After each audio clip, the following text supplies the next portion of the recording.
mensen. And by the time I got into bed was, I think, 9:30. En toen was het al heel gauw 9:30.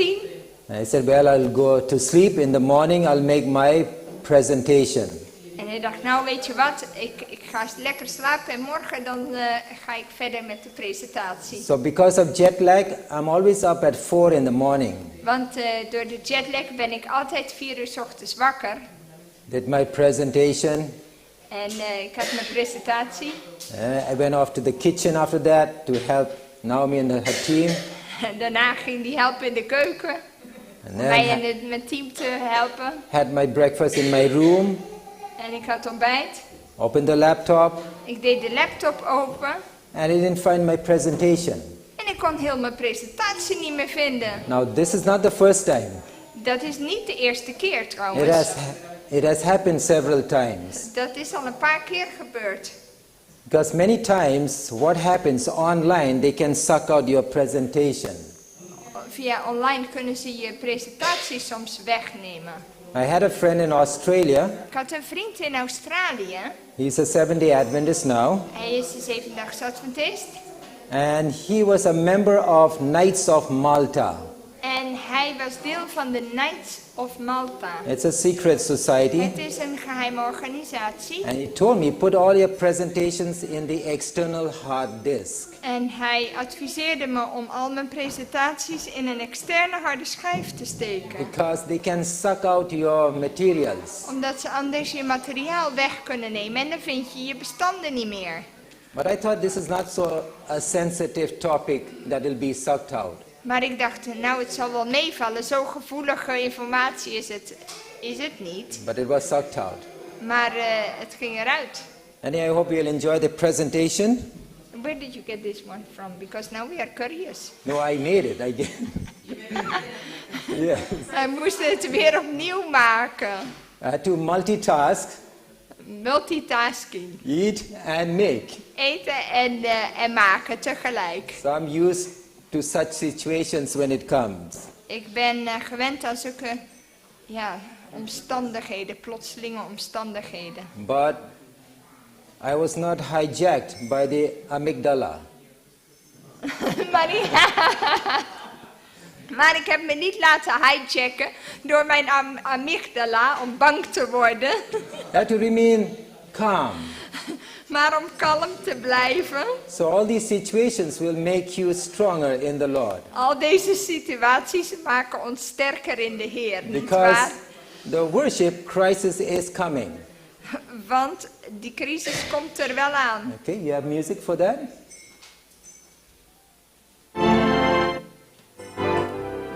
We know that the Sabbath will be a test. We weten dat de Sabbat een test zal zijn. Not only for me, but for you all. Niet alleen voor mij, maar voor ons allemaal. This will be the issue in the end of time. Dit zal de issue You zijn can in de raise up the eindtijd. volume a bit. To keep it holy. We have to keep the Sabbath day holy. We moeten de Sabbatdag heilig houden, staat er in dit lied. And unless you experience Jesus Christ, Alleen als we Jezus Christus ervaren and if you love Him with all your heart, en je hem lief hebt met heel je hart, then you will keep the Sabbath day holy. dan zul je de Sabbatdag heilig houden.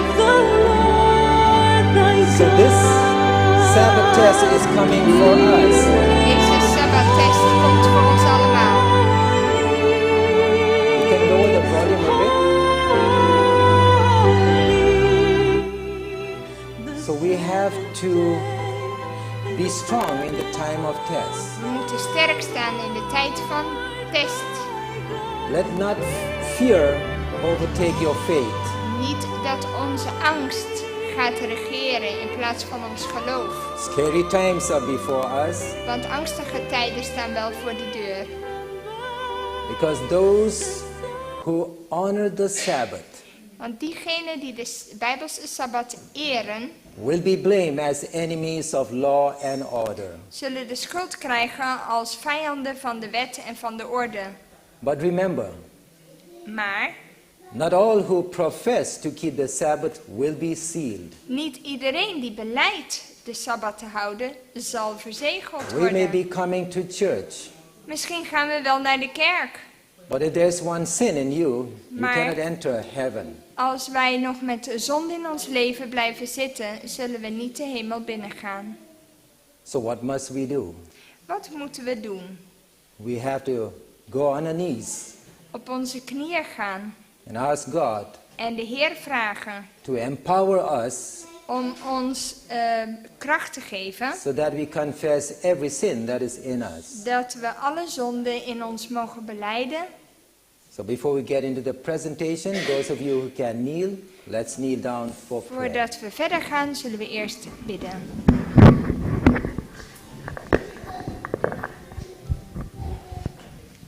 Our gracious and eternal Father, Onze genadige en eeuwige Vader, thank you for the first day of the week. Heer, ik dank u voor de eerste dag van de week. Thank you for the good night's rest you gave to each one of us. Dank u voor de goede nachtrust die u in ieder heeft geschonken.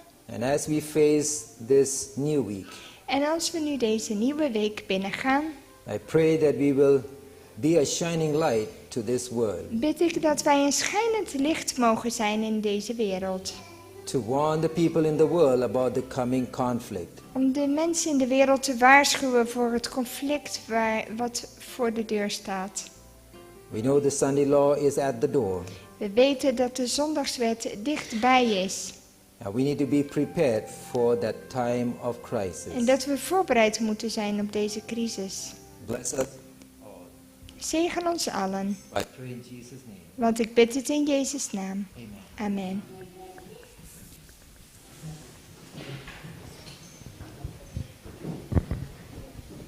The title of my presentation this morning De titel van mijn presentatie vanmorgen? is entitled The Transitioning of Our Mind. Ja, de overgang in onze geest. Remember, the devil wants our mind.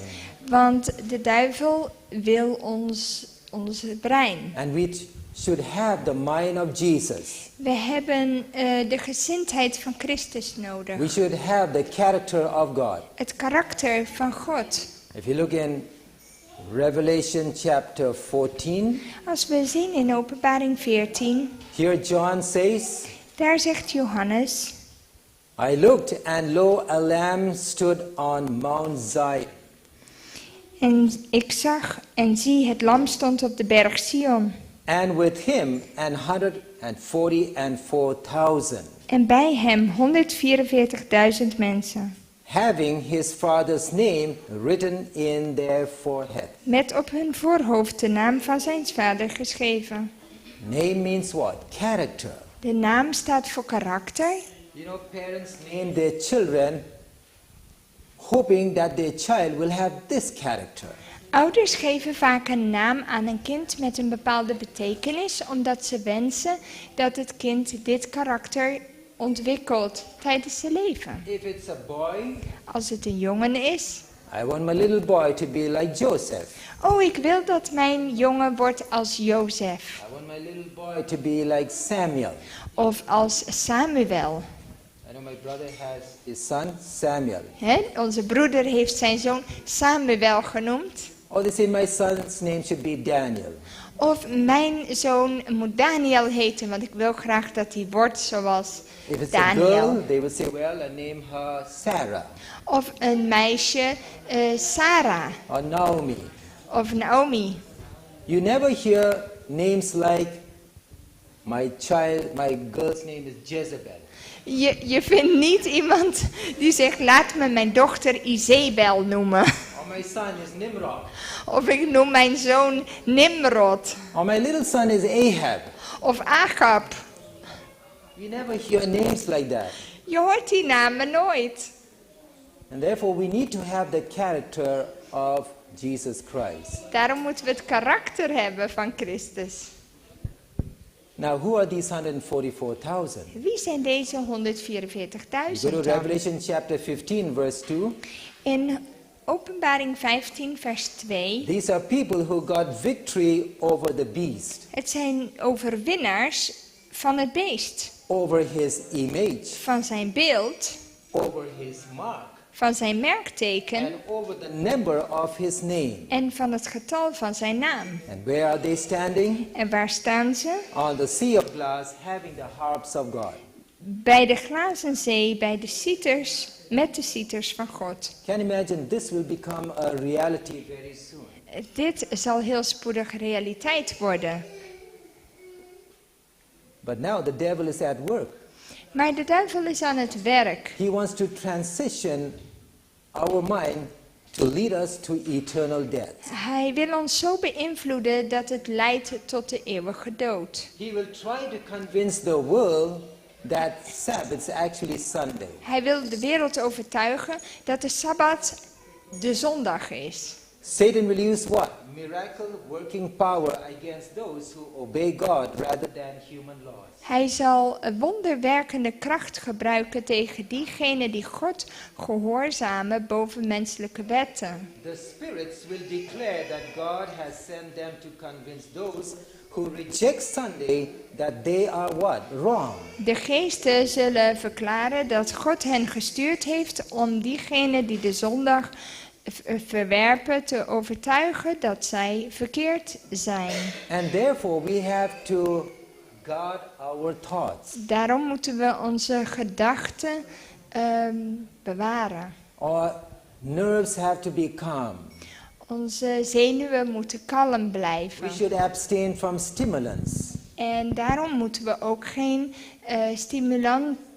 stimulerende middelen gebruiken. We should have what? A clear mind, Een heldere geest, not a clouded mind. niet bewolkt.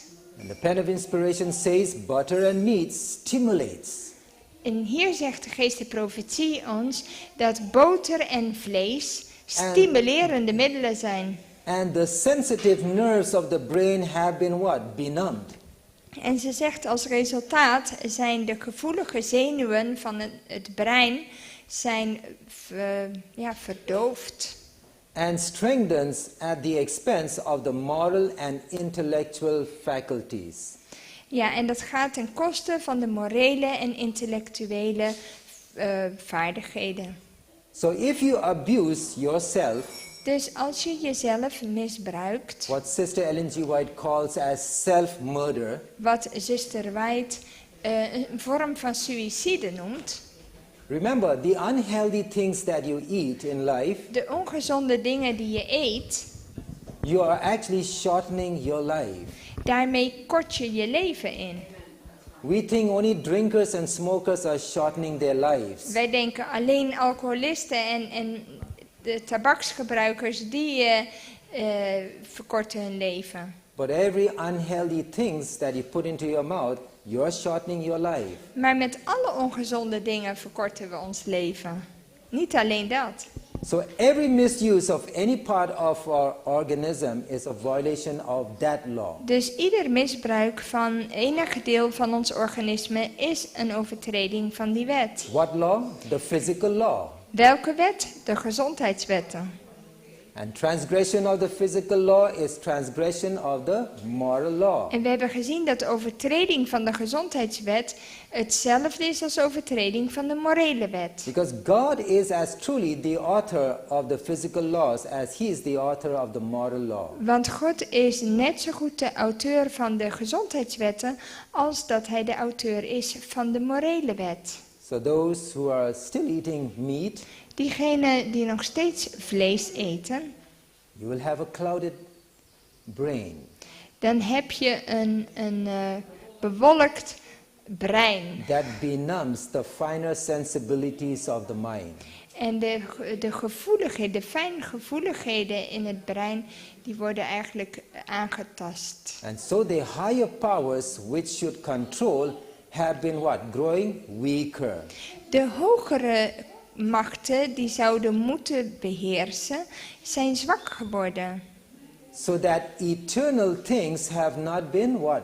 Discerned. En daardoor zijn eeuwige dingen kon niet onderscheiden worden. And therefore when you talk to people, well, you come for some spiritual meetings. Als je mensen vraagt en ze komen voor geestelijke samenkomsten, Not many are interested. zijn er niet zoveel die interesse tonen. But if you say, come for a football match, Maar als je zegt, kom voor een voetbalwedstrijd, so many people will come. zoveel mensen komen dan. So because of our eating habits, Maar gedeeltelijk ligt dat ook aan onze eternal eetgewoonten. things have not been clearly discerned. Daarom kunnen we geen onderscheid maken en de juiste waarde toekennen aan eeuwige dingen. So paralysis has benumbed the spiritual and devotional. We zijn een beetje verlamd geworden en ook onze geestelijke capaciteit. And who's happy? Satan. En wie is daar blij over? He knows that through Satan. appetite, Hij weet dat door eetlust, he can control men and women of intelligence. dat hij daardoor mannen en vrouwen die op zich intelligent zijn, kan beheersen. Now, whenever we fill petrol for our car, Als we brandstof in de auto doen, we make sure whether it's diesel or petrol. dan kijken we goed, is het 95 brandstof of moet er diesel in? We care so much for our vehicles. We zorgen zo goed voor onze auto's. But then for our human machinery, Maar voor de menselijke machine we're not bothered. zijn we heel erg onverschillig. As long as it tastes what? Good. Zolang het goed smaakt, oké. So you see how the devil is penetrating not your frontal lobe, but your midbrain. Zie je, daarmee zijn we dus in het midbrein gekomen. En we denken niet met onze frontale hersenkwap. So many go by what? By taste, Velen die gaan daardoor af op hun smaak, by smell, door op hun geur, by touch, wat ze aanraken and hearing what people are telling.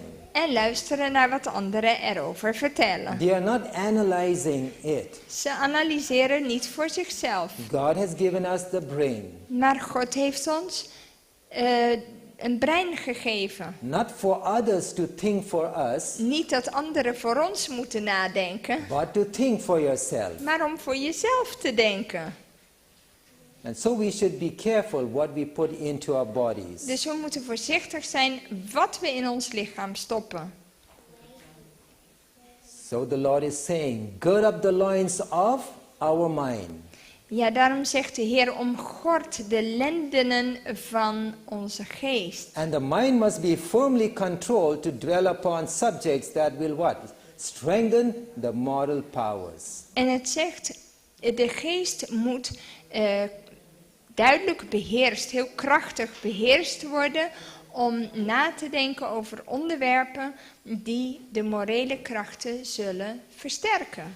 You know, we have reached a stage now in this world Want we hebben een stadia bereikt in deze where wereld the devil wants to attack things that are not seen. waar de duivel dingen aanvalt die je niet ziet. They want to attack our mind, Namelijk ons brein. to change the way how you think. Om de manier hoe je denkt te veranderen. Let me give you an example. Ik geef een voorbeeld. Have you heard the Pope talking about the common good? Je hebt gehoord dat de paus sprak over het algemene welzijn, It algemene sounds goed. so nice. Het klinkt echt super. Because you have to be dead to self and think of others. Je moet dood zijn aan je eigen ik en er zijn voor anderen. When we all were forced to take the pestilence, Toen we, the vaccine, toen we allemaal het vaccin moesten nemen, they said you should think of your family. toen zeiden ze, je moet denken aan je familie. Think of your society. Denken aan je samenleving. Doe het Give voor up een ander. your individual rights. Geef je individuele rechten op. So the devil is actually now trying to attack our minds. En ons brein wordt daarmee aangetast. So what must we do? Wat moeten we The doen? mind should be what? Guarded carefully. Er staat, de geest moet voorzichtig bewaakt worden. Nothing should be allowed to enter that will harm or destroy its healthy vigor. Niets moet je toelaten om binnen te komen dat schade zal brengen of zijn gezonde kracht zal verminderen of vernietigen. Therefore, it's so important for us to see what you watch, Daarom moeten we heel duidelijk kijken van waar kijk je naar, what you read. wat lees je. Now, you cannot hide evil from your child completely. Het kwaad kun je voor kinderen niet helemaal verbergen. If you're living in the cities, Zeker als je in de stad woont. how would you hide your child from evil things? Hoe ga je je kind beschermen voor het kwaad? There will be posters on the wall, Er zijn posters overal.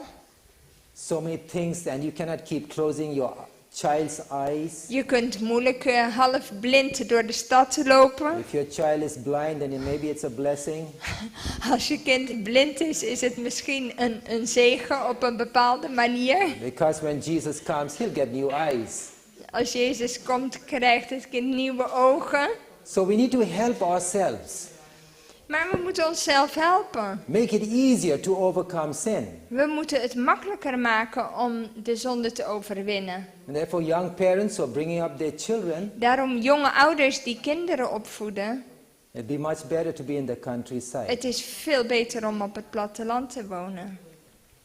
Many who are now only half converted Er staat hier velen van ons die nu nog maar half bekeerd zijn. on the question of meat eating Op de vraag wat betreft vlees eten. will go from God's people Zullen Gods volk verlaten to walk no more with them. en niet meer met hen wandelen. You know, the dividing line is taking place today. De scheidslijn vindt plaats vandaag de dag. You may be a Seventh-day Adventist, Je mag zevendedaags Adventist but there are zijn, different kinds of Seventh-day Adventists. maar er zijn verschillende soorten. You have the conservative Adventists. Je hebt conservatieve Adventisten, You have the so-called normal Adventists. de normale of nominale And then you Adventisten have the liberal Adventists. en liberale Adventisten. But not all are going to heaven. Maar niet allemaal gaan naar de hemel. They have a name, but they don't live up to that name. Zij mogen de naam hebben, maar leven er niet naar. So we have to live up to the divine standards that God has given us. We moeten leven naar de goddelijke standaard die God ons heeft laten zien. And those who are waiting for the coming of the Lord, Diegenen die wachten voor de komst des Heren, meat eating will eventually be done away. zullen vlees eten aan de kant zetten. Flesh will cease to form a part of their diet. Vlees zal geen onderdeel meer vormen van hun dieet. So this message is for whom? Voor wie is deze boodschap? It says, teach those especially who are preparing for the second coming of Christ. In het boek Matigheid staat, leer vooral diegenen die zich voorbereiden op de tweede komst van Christus.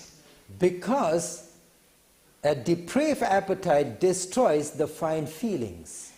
Want een verdorven eetlust vernietigt de fijne gevoelens, de fijngevoeligheid van de ziel. And affects the reasoning powers. En heeft invloed op je redeneren.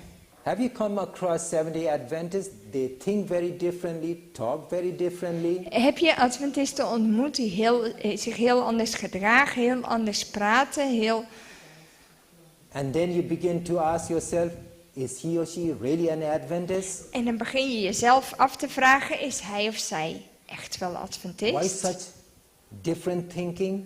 Waarom is dit denken zo verschillend?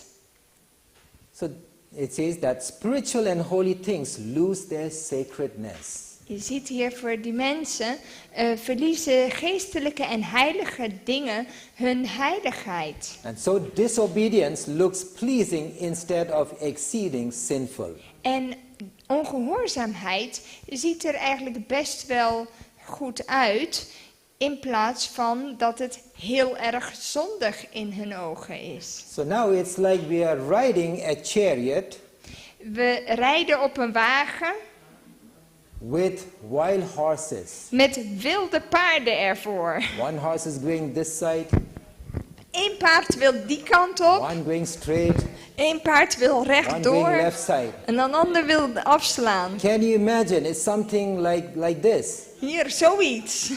Can you ride the chariot? Kun je zo op die wagen rijden? Well, we're all Seventh-day Adventists, We zijn allemaal Adventisten, toch? but we're all going in different directions. We gaan allemaal in verschillende richtingen. Wat is gaande? Where is that unity of faith? Waar is die eenheid des geloofs? Remember, in this great controversy, In deze grote strijd, the battle between Christ and Satan is a battle for the minds. ja, de strijd tussen Christus en Satan is een strijd over de geest Our van de thinking mens. is completely different. Ons denken is anders. If we study the Word of God, we should be in harmony. Als wij het woord van God studeren zoals we moeten, zouden we in harmonie zijn. So often I say, well, he's a good Adventist.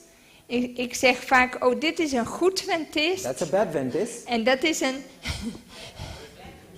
Oh, nee, dit kun je niet vertalen. Good Adventist en bad Adventist. Dat is een goede en een slechte Adventist. Maar dat valt niet te vertalen. We should have only one name. We zouden maar één naam moeten hebben. And so when you look in the world, people are saying, where is the promise of his coming? En mensen in de wereld die zeggen volgens 2 Petrus 3 vers 4... waar blijft de belofte van zijn komst? Because some Adventists are saying, well, it'll take some time for Jesus to come. Want Adventisten vertellen hun, ja, het gaat nog even duren voordat Jezus Some are komt. saying Jesus is coming soon. Sommigen zeggen, ja, Jezus komt spoedig. Some are saying, don't talk about his second coming. Anderen zeggen, praat niet over zijn wederkomst. Get on with life. Ga verder met je leven. God will take care of you. God zal wel zorgen, komt goed. So the world looks at you. En de wereld kijkt naar je. What are you talking about? Waar hebben jullie het eigenlijk over? Where is the promise of his coming? Waar is de belofte van zijn For komst? since the fathers fell asleep, all things continue as they were. Want sinds de vaderen ontslapen zijn, gaat alles verder zoals het was. So now the devil is transitioning the minds of the world Dus de duivel die programmeert als het ware al de conditie, het denken van mensen in de wereld. to eternal death. Voor eeuwige dood. It says here, for thousands of years Satan has been experimenting upon the properties of the human mind. Duizenden jaren heeft Satan al geëxperimenteerd met de eigenschappen van, van de menselijke geest. En he has learned to know it well. hij heeft geleerd om het goed te kennen. As I've always been saying, Zoals ik altijd heb gezegd. the devil is a 24/7 devil. De duivel is 24/7 duivel. He's not sleeping. Hij slaapt echt niet. He's wide awake Hij is wakker. because he knows his days are numbered. Hij weet dat zijn dagen kort zijn. And so by his subtle workings in these last days, En door zijn subtiele werken in deze laatste dagen he is linking the human mind with his own linkt hij de menselijke geest met zijn eigen and geest. imbuing it with whose thoughts? His thoughts. En hij beïnvloedt het met zijn gedachten. Now we need to dig deeper into this. Dit moeten we goed begrijpen, dit stuk. We are entering what we call human 2.0. Want we gaan naar mensheid 2.0. And the devil is doing this work in a deceptive manner. En hij doet dit werk op zo'n misleidende manier That those who accept his guidance know not that they are being led by him at his will. dat diegenen die zijn leiding accepteren niet eens weten dat ze geleid worden door hem zoals hij het wil. Now we need present truth. We hebben tegenwoordige waarheid We need to look nodig. around us what is happening. We moeten rondom ons kijken wat er gebeurt. What's happening with technology these days? Wat gebeurt er met technologie in deze Have you heard the dagen? word HMI? Hebben jullie gehoord van HMI? Anyone? Iemand? Okay, no one. It's a human-machine interaction. Het is een menselijke machine interactie. Next, HCI. Je hebt HCI, Human-computer interaction. mens en computer die interactie hebben met elkaar. So here the world wants to create a human-machine system. Ze willen een menselijk machinesysteem creëren. This is their agenda. Dit is hun agenda. If you look at ourselves today, Als we kijken naar hoe we zijn, as I said, we are made up of trillions and trillions of cells. we zijn gemaakt van triljoenen cellen. And put the cells together, En als die samenkomen, tissues are formed. dan heb je weefsels. And put the tissues together, organs are formed. Weefsels samen vormen organen. And put the organs together, Organen samen you have a system. heb je een systeem. And these are the major body systems that you can see. En hier op dit plaatje zie je de meest voorkomende We have systemen. the skeletal system, Je skelet, muscular system, je spieren, circulatory system, je bloedsomloop, then the nervous system, zenuwen, digestive system, het verteringsstelsel respiratory system. en het ademhalingsstelsel. You know, we have been wonderfully created. We zijn prachtig gemaakt. And we are wonderfully trying to destroy this human machinery. Maar we proberen ook fantastisch deze machinerie kapot te maken. Remember, when God created Adam, Toen God Adam schiep, he put in 20 vital force. had hij 20 vitale eenheden. Because God knew that man will be very abusive. Omdat hij wist dat de mens heel erg misbruikend zou Today zijn. we have only one vital force. Nu hebben we maar 1 vitale eenheid. And if the earth should go any more longer, En als de aarde nog veel langer zou zijn, man will become extinct.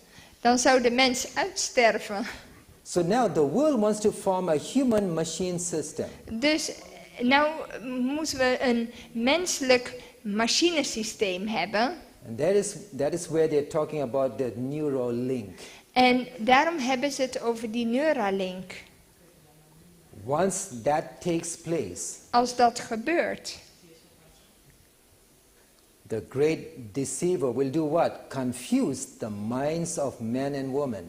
ja, er staat de grote verleider hoopt daarmee de geest van mannen en vrouwen zo te verwarren That none but his voice will be heard. dat niets anders dan alleen zijn stem gehoord zal You know, worden. today the still voice is speaking to us. De stille stem spreekt tot ons. The Holy Spirit is De- speaking to us. De Heilige Geest. And Satan wants to give the counterfeit voice to us. Maar Satan wil een andere stem How is he doing hebben that? in ons. En hoe doet hij dat? He's trying that through technology. Hij probeert dat door de technologie. Technology can be misused. Technologie kan misbruikt worden. So the devil wants us to hear his De voice. duivel wil dat we zijn stem horen. As the crowning act in the great drama of deception, In de kronende daad van het grote drama van misleiding Satan himself will personate Christ. zal Satan zelf Christus personificeren. The church has long professed to look to the Savior's advent De kerk heeft immers lang uitgezien naar de wederkomst van as de the verlosser. consummation of her hopes. Ja, als einddoel van al haar hoop. Now the great deceiver will make it appear that Christ has come. En de grote misleider zal het laten blijken dat Christus is gekomen. That is going to be the crowning act of the devil. Dat wordt de kronende slotstuk van de duivel. Have you heard about UFO? Heb je gehoord over ufo's? saying, well, it's coming from another planet. Some aliens are coming. En ze zeggen, ja, dat zijn buitenaardse wezens, die komen van een andere planeet. When I was a little boy, I used to believe in UFO's. Toen ik klein was, toen geloofde ik in ufo's. And as I grew older and studied about UFO's, En toen ik groter werd en studeerde over die ufo's, it's nothing but spiritualism. het is puur spiritisme. We had one here. You had one? Ja. Wij hebben hier op Kervel wel een ufo gehad. Ja. We had one. Should I just share? We had one UFO here. It was looking. My mother saw it, and my dad as well when he was still alive. And it was a big ball, which was at least 3 times bigger than the home here, and it was full of colors. It was full of colors, very impressive to see, and they were just coming back and they were seeing this thing. They were looking at it for a little time, and then it just collapsed as if it was a soap bell. But later on, it also came in the news, and also people in the surrounding had seen it from a big distance. Fire people, policemen, and other people as well. It came in the news. So let me translate myself. Okay. Dus over ufo's, wat broeder Diever zegt. Het zijn dingen die heel erg indrukwekkend zijn. We hebben het hier gehad. Dat er was een hele grote bal. Die was 3 keer zo groot als het huis. Het was vol kleuren. Heel erg indrukwekkend om te zien. En ze keken er een tijdje naar, want ze kwamen net van ergens elders en ze zagen dit toen ze hier aankwamen. Het was heel indrukwekkend, maar het verdween ook alsof het een zeepbel was. En later kwam dat ook in het nieuws in de krant. En ook mensen uit de omgeving hadden dat gezien, omdat het zo groot was. Brandweerlieden, politie. En kwam het dus in de krant. So spiritualism Spiritisme will take control of the world. Zal de wereld beheersen. In different parts of the earth, Satan will manifest himself among men as a majestic being of dazzling brightness. In verschillende delen van de aarde zal Satan zichzelf manifesteren met de mensen als een majestueus wezen met een duizelingwekkende helderheid, licht. And the Lord has warned us in the Bible. En de Heer heeft ons gewaarschuwd in de Bijbel. Corinthians chapter 11 verse 14. In 2 Korintiërs 11 vers 14. For Satan himself is transformed into an angel of light.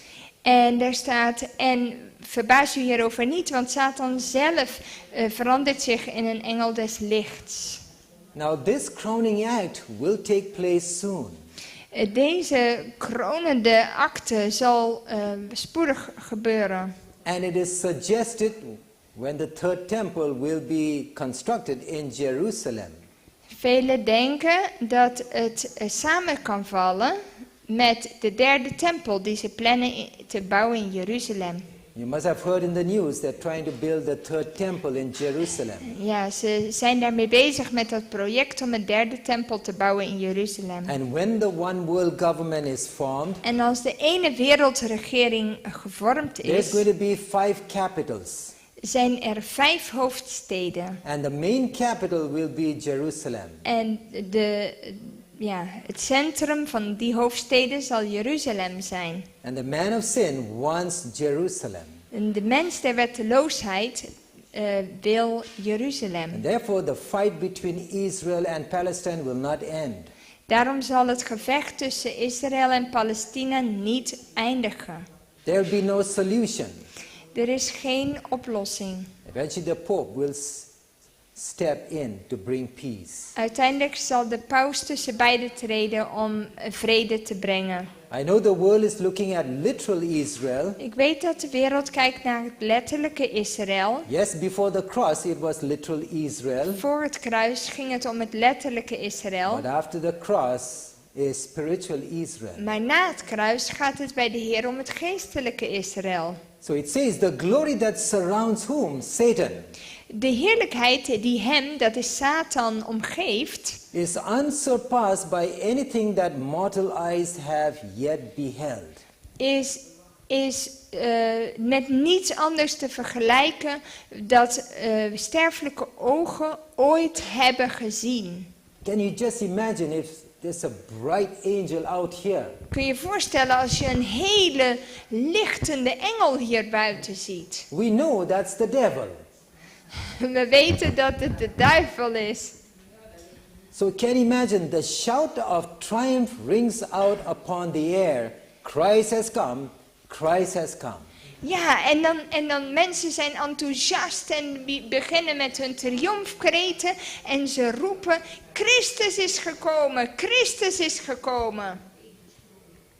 And it says here, Jesus saying, wherefore if they shall say unto you, Ja, Matthäus 24, vers 26.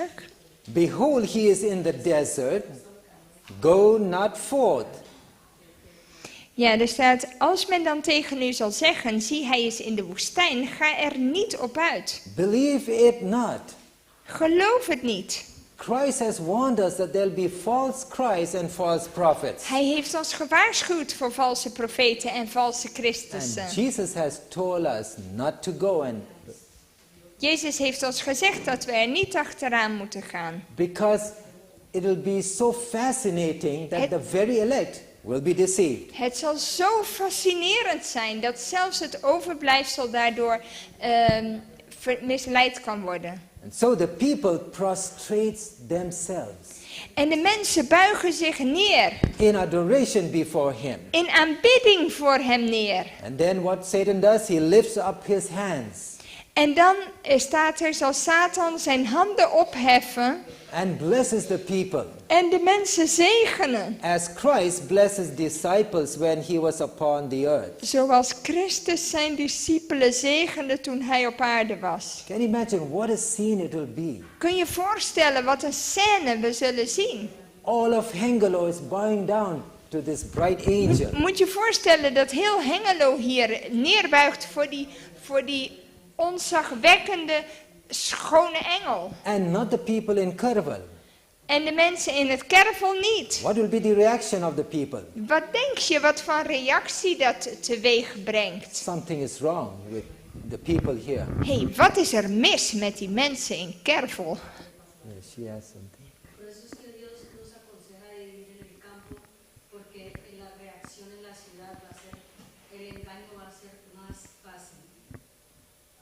Daarom zegt de Heer dat we in het platteland moeten leven. Yeah, that's why we have to live in the countryside. Want de verlooching die in de stad zal zijn, zal veel sterker. Because the persecution in the cities will be much True. more.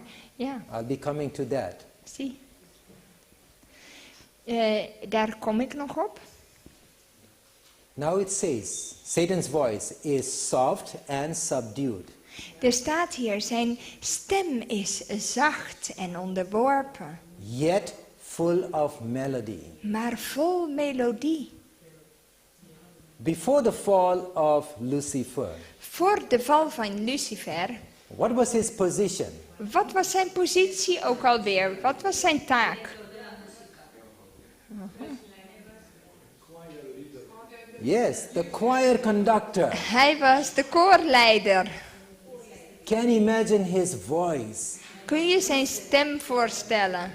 in 4 tones? In 4 tonen.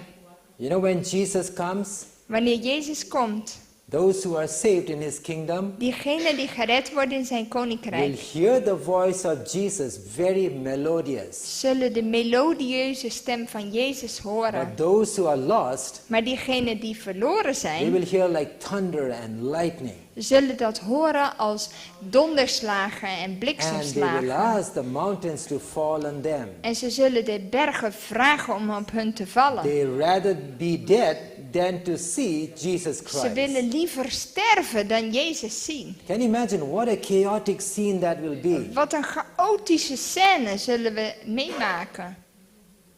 So we need to be on the Lord's side. We moeten aan Gods kant zijn. So here Satan with his melodious voice will speak.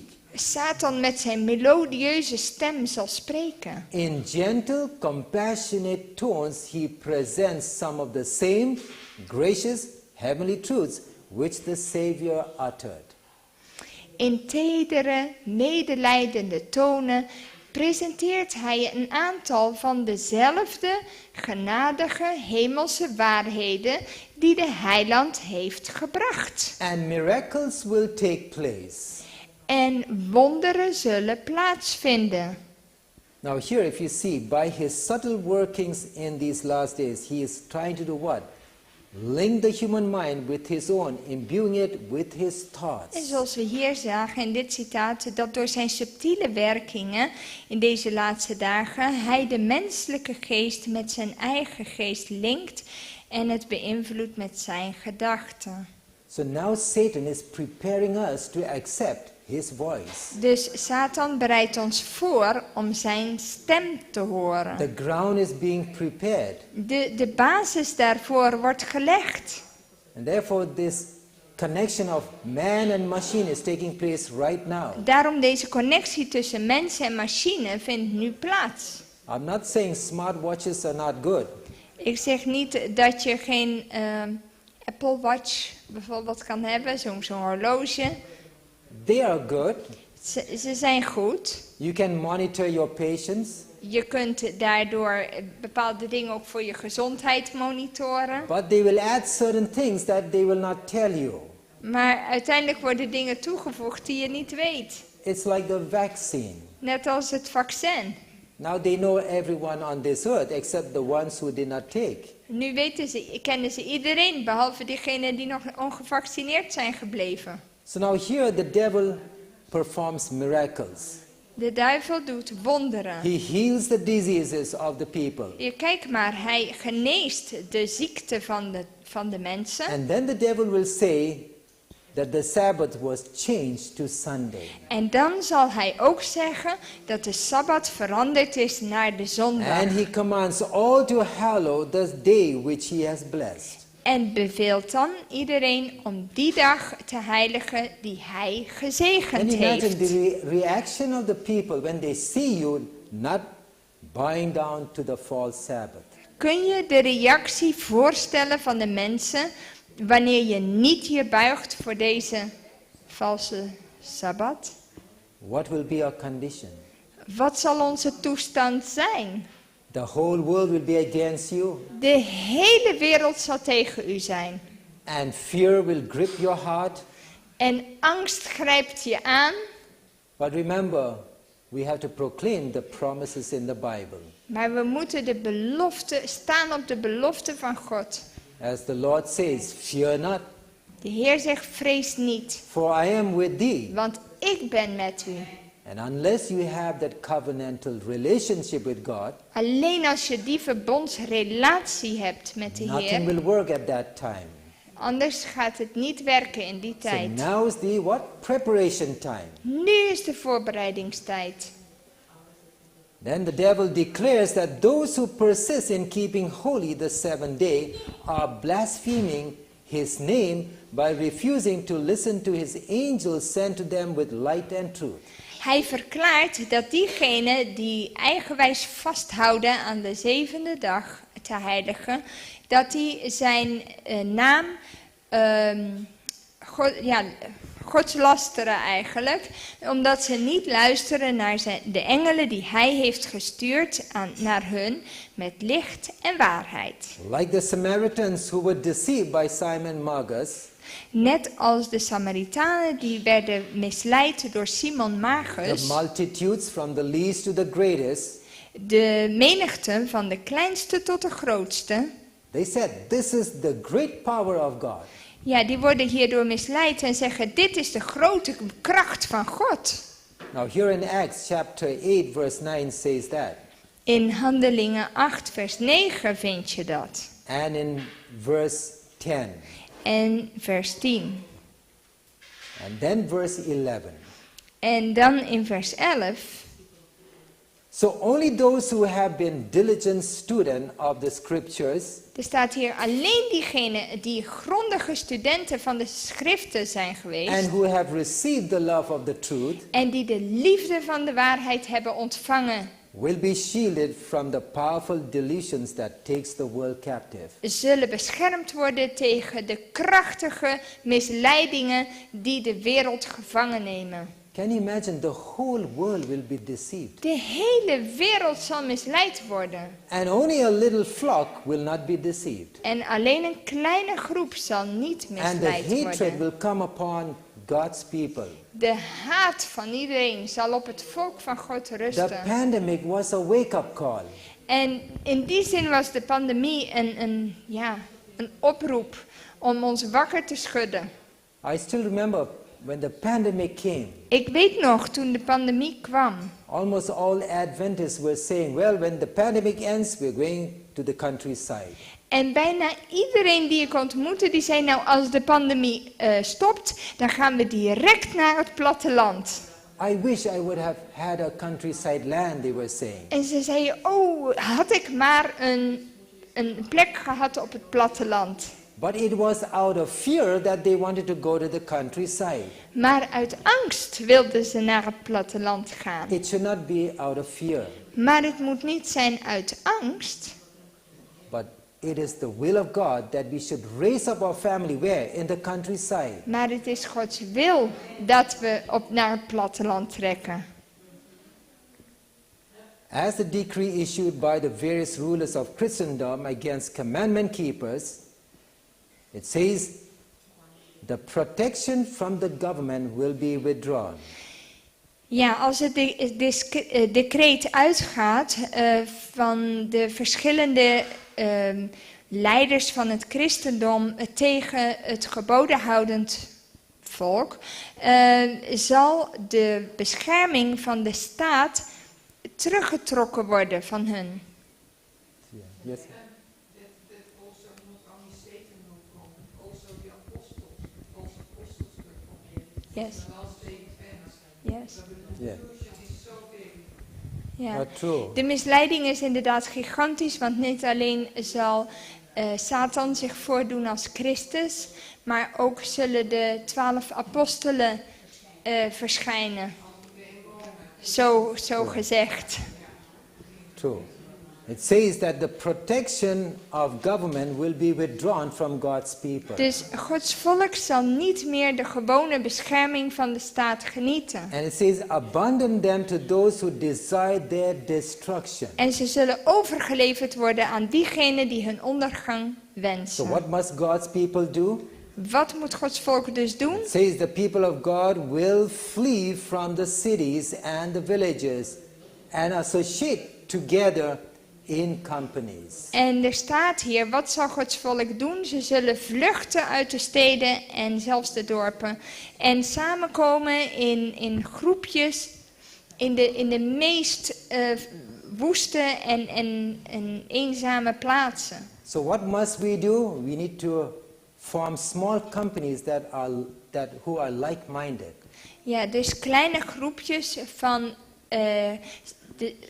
gelijkgerichte mensen. And to dwell in the most desolate and solitary places. En dan zul je komen op de woeste en hele eenzame plekken. Now, you know, in your country you don't have really solitary places. Hier in Nederland hebben we niet veel eenzame plaatsen. Holland is a small country. Het is een heel klein landje. Holland is as big as my state in India. Nederland is net zo groot als ene staat in India. But don't be disheartened. Maar wees niet ontmoedigd. Do your part, Doe je deel. and God will do the rest. God zal zijn deel doen. God can always blind your persecutors. Hij kan onze vervolgers verblinden. Because if you look in the sky, Als je kijkt in de lucht, there are spy satellites that can track every inch on this earth. er zijn al spionagecamera's die kunnen iedere centimeter op aarde zien. There is traffic jam in the space. Ja, je hebt al file daar in de ruimte. Every country is putting up their satellites in the sky. Iedereen zet zijn satellieten daarin. Only God can protect you. Alleen God kan je werkelijk beschermen. And then it says, many will find refuge in the strongholds of the mountains. Zeg, velen zullen een toevlucht vinden in de kracht van de bergen. Remember in the Dark Ages, In de middeleeuwen, from 538 to 1798, 538 tot where was 1798, God's church? waar was Gods volk? God's church was in the wilderness. In de woestijn, in de bergen. God prepared the earth to swallow up his people. Ja, hij gebruikte de aarde om zijn volk te beschermen. And that earth represents which nation? En de aarde, die stelde wat voor? Represents the United States of Die de America. vrouw te hulp kwam, was de Verenigde Because Staten. Revelation 13 verse 11 says that the beast rises up from where? From the earth. Want Openbaring 13 vers 11 zegt dat het beest opkwam uit de aarde. And because the Christians were persecuted in mainland Europe, Omdat de christenen hier vervolgd werden, all those who love freedom, diegenen die hielden van vrijheid, they went on board that little ship called Mayflower gingen met de Mayflower boot and set sail onderweg across the Atlantic, en zeilden over de Atlantische Oceaan. went to America, Gingen naar Amerika and they said, we will have a church without a pope. en zeiden we willen een kerk zonder paus We'll have a government without a king. en een regering zonder koning. And that was the home of the free. Dat was het tehuis van But things are de changing. vrije, maar nu veranderen de zaken. Because if you read Revelation chapter 13 verse 11, Want in vers 11 staat er that this great nation will speak as a dragon. dat deze grote natie zal spreken als de Today draak. America is already behaving like a dragon. En vandaag de dag zien we al dat Amerika zich gedraagt als de draak. And the next step is to speak as a dragon. En het volgende is dat hij spreekt als de How draak. does a nation speak? En hoe spreekt een natie? Through its laws and policies. Door zijn wetten en zijn beleidsplannen. And so there's going to be stringent laws against God's people. Er zullen strikte wetten zijn tegen Gods volk. So like the Christians of the Piedmont valleys, Net als de christenen in de valleien van Piemont they will make the high places of the earth their sanctuaries. zullen de hoge plaatsen van de aarde hun heiligdommen worden. And will thank God for the munitions of rocks. En ze zullen God danken voor de wapens van rotsen. Remember when de the munitie van when the rotsen. children of Israel were in the wilderness, Toen de kinderen Israëls in de woestijn waren they wanted water. en ze water nodig Where did hadden, water come from? waar kwam het water vandaan? From the rocks. Van de rots. And so Isaiah 33 verse 16 tells us En in Jesaja 33 vers that 16 bread shall be given him, staat, brood zal hem gegeven worden his waters shall be sure. en zijn water zal verzekerd zijn. So God will sustain us when you're in the wilderness. God zal ons daar onderhouden. Because a time is coming, even your countryside land, you will have to leave. Want er komt een moment waarop u zelfs vanuit het platteland zal moeten vertrekken. You can't take your suitcase into the wilderness. Je kunt moeilijk je koffer meenemen naar de, just- naar het, Have to flee to the wilderness. naar de wildernis. Dus je zal gewoon zo moeten gaan zoals je But bent. God will provide your food. Maar God zal in ieder geval in eten God will sustain you. voorzien. But many of all nations and of all classes, high and low, rich and poor, black and white, Maar vele van alle naties en van alle klassen, hoog en laag, rijk en arm, gekleurd en blank, will be cast into the most unjust and cruel bondage. zullen in de meest onrechtvaardige en gruwelijke slavernij gedompeld worden. And they will be bound in chains, Ze zullen gebonden worden in kettingen Have you heard about the chain gangs? Heb je gehoord over de chain gangs? That is way back in 1888. In 1888. Several Adventists were put in chain gangs Verschillende Adventisten werden in deze chain gangs gezet. for breaking the blue laws. Omdat zij, in kettingen, omdat zij de blauwe wetten verbroken hadden. They call them the chain gangs En ze werden de chain gangs, de because they kettinggangers chain you to genoemd. the legs. Want die kettingen, ze werden met de voeten geketend. You cannot run away. Je kon niet wegrennen. So again, history will repeat. En weer zal de geschiedenis zich So herhalen. God's people will be shut in by prison bars, Er staat, Gods volk zal opgesloten worden in gevangenissen. sentenced to be slain. En veroordeeld om te sterven. Some are left to die of starvation. Sommigen worden ogenschijnlijk achtergelaten om te sterven van de honger. No human ear is open to hear their moans. En geen menselijk oor kan hun kreunen horen. No human hand is ready to lend them help. En geen menselijke hand zal bereid zijn hun te helpen. You know, this is what the great controversy is telling us. Dit is wat de grote strijd ons zegt. Not to put fear in our hearts, Niet om ons bang te maken, but to prepare us mentally what is to come. maar wel om ons mentaal voor te bereiden op wat gaat komen. Because if you are not prepared, Als je namelijk niet voorbereid bent, you might take drastic steps that will not be in harmony with the divine principles. neem je misschien hele drastische stappen die niet in overeenstemming is met de goddelijke principes. And therefore, when the crisis sets in, Als de crisis toeslaat, we have to be very calm. moeten we heel kalm zijn. I know the panic sets in very quickly with women. Ik weet dat vrouwen nog sneller panikeren dan mannen. Husbands will have a hard time in the time of crisis. De echtgenoten zullen een moeilijke taak hebben in die tijd. I mean, that's how women are created.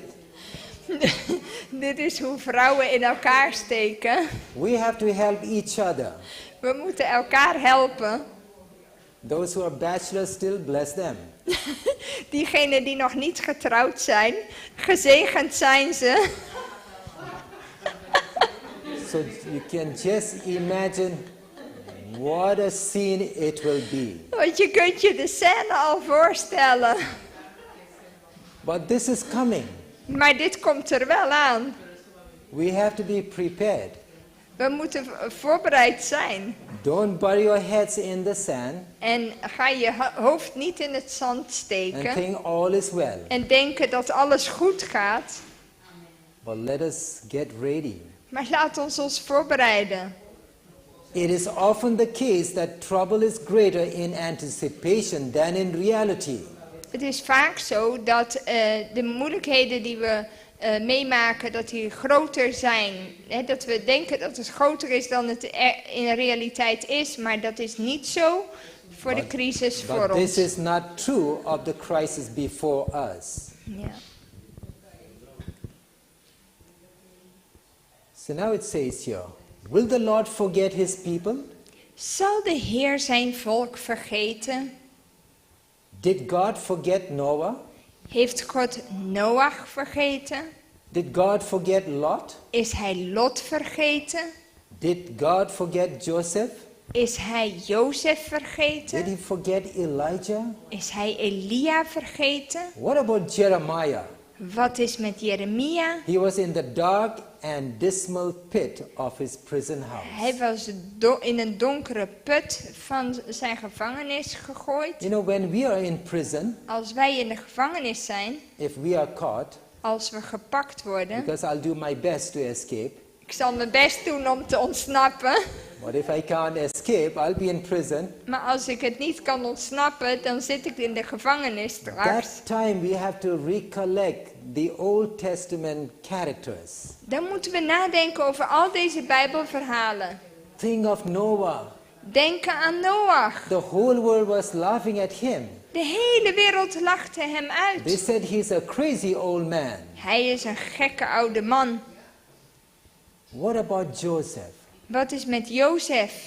A young man sold in slavery. Een jonge man die als slaaf verkocht was. What about Elijah? Wat is met Elia? He asked the Lord to take his life. Hij vroeg aan de Heer, Heer, laat me maar sterven. Elijah so scared of a woman, Hij werd heel erg bang voor een vrouw, Jezebel. Izebel. In the end of time, a woman In de eindtijd zal will ook een also be vrouw after our life. achter ons leven Not a aanzitten. literal woman, Geen letterlijke vrouw, but the apostate church maar de afgevallen gemeente will be after God's people. zal achter Gods volk zijn. What about Daniel and his 3 friends? Wat is met Daniel en zijn 3 They vrienden? never bowed down. Ze bogen zich niet. There were other Israelites there. Er waren andere Israëlieten daar. They all bowed down. Ze bogen zich allemaal netjes. The 3 friends didn't try to pretend that they were tying their shoelace.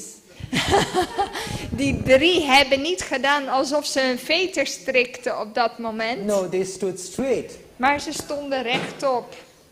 and they were thrown in the fiery furnace. En ze werden in de vurige oven gegooid. But who was with them in the fiery furnace? Maar wie was met hen in de oven? Jesus was there. Jezus was daar. So when you're in the dungeon, Dus als je in de gevangenis zit in solitary confinement, en ze hebben je in eenzaamheid you don't opgesloten. have your wife besides you, Je hebt je vrouw niet naast je. you don't have your loved ones beside you. En je geliefden zijn niet in de buurt. But remember, Jesus is with you. Maar Jezus is er. Now, often when I take these travels for ministry work, Vaak als ik reis voor zending, my wife will say, well, I'm alone now. zegt mijn vrouw, ja, dan ben ik weer alleen. I say, no, you're not alone. Ik zeg, nee, je bent niet alleen. Where's your guardian angel? Waar is je beschermengel We all have a gebleven? guardian angel, isn't it? We hebben allemaal een beschermengel, toch? We are not alone. We zijn niet alleen. And therefore, when I drive up to the mountains alone, Als ik alleen rijd in de bergen, I am not really alone. ben ik ook niet alleen. I know my guardian angel is with me, Mijn beschermengel is bij me and I can talk to the Lord. en ik kan met de Heer praten. God is always with us. De Heer is altijd met ons. I remember one time, just to share you one experience. Ik zal een ervaring delen. I was coming down the mountain, Ik reed naar beneden van and de berg I caught the freeway. en er was de snelweg It's a 6-lane freeway. en die had 6 straten, zou ik maar zeggen, 6 lanen. And in India, no one follows traffic rules. En in India volgt niemand verkeersregels. Now, Naomi and her mother and Brother Jan knows when I talk about traffic in India. En wij weten er alles van, want we zijn er geweest. It is chaotic. Het is heel chaotisch. Well, I took the fast lane, En ik ging op de snelle laan. and they have what we call rumbles on the road to wake up drivers in case they are asleep. Ja, en ze hebben van die, hoe noem je dat? Dat zijn van die dingen op de straat, waardoor je als het ware, van die drempels, maar het zijn kleinere als normale drempels. Maar in ieder geval, het is om mensen wakker te maken in geval ze in slaap dreigen te vallen. They are little ones, not big ones. Ja, kleintjes. And so as I was coming down, En toen ik naar beneden kwam, I saw something like that on the road. toen zag ik zoiets op de straat. But I keep praying to the Lord, En ik bid altijd aan de Heer. and it was at a turn. En het was namelijk in een bocht. Normally you'll not have such things at a turn. Normaal heb je zulke dingen niet bij een bocht. And I was going pretty fast, En ik ging best wel snel. and I went over that. En ik ging eroverheen. But it was only one hump. Maar het was één And then I bobbel. looked at my rearview mirror. En ik keek in mijn spiegel. I realized it was a python, En toen realiseerde ik me dat ik net over een python was a gereden. big Een python, hele grote slang. crossing the freeway. Die net de snelweg overstak. I could have lost control because it was such a big one. Het was zo groot, ik had de controle over het stuur kunnen verliezen. But the Lord made my van to fly over that python. Maar met mijn busje ben ik over die slang So what gevlogen. I'm trying to say, God is always with you. God is altijd met je. We have to do the will of God. We moeten de wil van God doen. So don't be disheartened when you're in solitary confinement. Dus word niet ontmoedigd als ze je alleen eenzaam As opsluiten. Isaiah 49 verse 14 says, Zoals Jesaja 49 vers 14 zegt. Zion said, Sion zegt, the Lord had forsaken me and my Lord had forgotten me. de Heer heeft me verlaten en de Heer heeft me vergeten. You know, when you go through crisis in life, Als we door een crisis gaan in het leven, we often ask, vragen we why onszelf has vaak God af. left me? Waarom heeft God me verlaten? Why did God allow this to happen to me? Waarom heeft God dit toegelaten? But it says here in verse 15, can a woman forget her sucking child, that she should not have compassion of the son of her womb? Yea, they may forget, yet will I not forget thee. Ja, en in vers 15 komt dan het antwoord. En dan staat er... kan een vrouw haar zuigeling vergeten, zich niet ontfermen over het kind van haar schoot? Zelfs al zouden die het vergeten, ik zal u niet vergeten. Behold, I have graven thee upon the palms of my hands. Zie, ik heb u in beide handpalmen gegraveerd. Uw muren zijn steeds voor mij. So though enemies may thrust them into prison, Dus alhoewel vijanden hen in de gevangenis mogen gooien, yet dungeon walls cannot cut off the communication between their souls and Christ. maar gevangenismuren kunnen de communicatie tussen hun ziel en Christus niet afsnijden. You know, if you're thrown in prison, Als je in de gevangenis gegooid now the wordt, prison in the Netherlands are 1,000 times better than the prisons in India. de gevangenissen hier in Nederland zijn 1000 keer beter dan in India. It's like you're having free lodging in the Netherlands. Het is een beetje als een gratis hotel. In India, you don't have a bed. Maar in India heb je zelfs geen bed. You sleep on the floor. Je slaapt op de vloer. You've got 2 buckets. Je hebt 2 emmers. One is for your stool and one is for your food. 1 voor je eten en 1 voor je wc. You have a common bathroom. Je hebt een algemene douche. Now I'm telling this not that because I was in prison, En ik zeg dit niet omdat ik in de gevangenis was. but I had a person who was in prison. Maar ik had iemand die was in de gevangenis. He committed some crime, an Adventist, Het was een adventist. Hij had iets gedaan wat niet klopte. and he was put in prison. Hij werd in de gevangenis gestoken. And no one wanted to visit him. Niemand wilde hem bezoeken. But I went to visit him. Maar ik ben wel gegaan om hem te And then I bezoeken. met him. En ik You know, they kwam. have a screen like this. You cannot really touch that person. Ze hebben een soort scherm en je kunt die persoon niet echt aanraken. He came and talked to me. Maar hij kan wel dicht bij het hek komen en dan kun je wel een gesprek voeren. And to make the story short, Om het verhaal kort te maken. eventually he was released from prison. Uiteindelijk werd hij vrijgelaten. And he told me, the day you came and visited me, En hij vertelde mij de dag dat je mij kwam bezoeken, I was planning to commit suicide. wilde ik suïcide plegen. But you came and gave me hope. Maar je hebt me hoop gegeven. And I didn't take my life. So when you are in prison, Als je in de gevangenis zit, we need to befriend the inmates there. moet je vrienden worden met de mensen daar. You can share the gospel. Het evangelie delen. And remember, music is a weapon. Muziek is een wapen. Just like Paul and Silas, they sang in prison. Zoals Paulus en Silas zongen in de gevangenis. We have to learn to sing in such circumstances. We moeten leren te zingen in zulke omstandigheden. Because very soon the devil is going to mock God's people. Want Gods volk zal doelwit zijn. It says Satan has his evil angels around us, and though they cannot read men's thoughts, they closely watch their words and actions. Satan heeft zijn boze engelen rondom ons. En hoewel hij de gedachten niet kan lezen, houdt hij heel nauwkeurig hun woorden en daden in de gaten. The devil has been doing this for many, many years. Hij doet dit al jaren. And now he's trying to read our mind, our thoughts. En nu wil hij onze gedachten lezen. And to put it in text. En het in tekst How is zetten. it possible? Hoe is het mogelijk? It is possible through AI. Dat kan door AI. Now I'm not saying 100% AI is useless.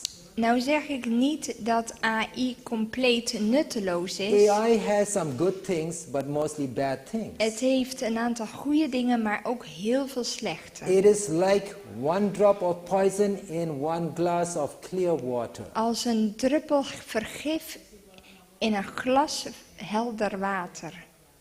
The devil mixes truth with almost truth. De duivel mixt waarheid met bijna waarheid. And therefore, if you look some of the useful uses of AI, Als je kijkt naar iets wat bruikbaar is it van can AI, be a brain decoding benefit for medical work. het kan een ontcijferaar zijn voor de medische wereld. AI makes non-invasive mind reading possible by turning what? Thoughts into text. Non-invasive. Ja, het komt er eigenlijk op neer dat gedachten in het brein dan omgezet kunnen worden in tekst. Yeah, in text. Human-computer interface connected through patient's veins in cyborg first. Combinatie mens en computer. Daardoor konden patiënten hun bloedvaten verbonden worden. En So dat you- gebeurde het eerst in cyborg. So computer controls computer with your thoughts. Dus je kunt een computer besturen met jouw gedachten. Now look at this person here. Kijk naar deze persoon hier. A man wearing an electrode-studded skull cap. You can see him there. Kijk maar deze man, die heeft ook een hoed op. Was able to play pinball with his mind alone. Kon dus een spel spelen alleen met zijn gedachten. So no action, he just with his thoughts, he's doing that. Met zijn gedachten speelt hij dit spel. Let the ball go right, let it go left, like that he's thinking. De bal moet rechts gaan en links en het reageert. Next, a paralyzed man can walk again using a groundbreaking mind-reading brain implant. Hier is bijvoorbeeld een verlamde man die weer kon lopen omdat hij een implantaat had in zijn hersenen die zijn gedachten konden lezen. Okay, let me just go forward. Next, to combat crime. Je kunt daardoor ook criminaliteit Because aan they want to banden make leggen. the world a better place. Ze willen de wereld immers een betere plek maken. AI spying invades Dallas schools with pre-crime scheme. Ja, AI die gaat dus spioneren in Dallas scholen om als het ware precriminaliteit te onderscheppen. Next, AI for students to do well. AI voor studenten, zodat ze het goed kunnen doen op school. Now listen to this video. Luister naar deze Okay, you video. can raise the volume. 蓝色是走神了， Know exactly when someone isn't paying attention. 白色就是你可能跟网络还没有连接好。 These headbands measure each student's level of concentration.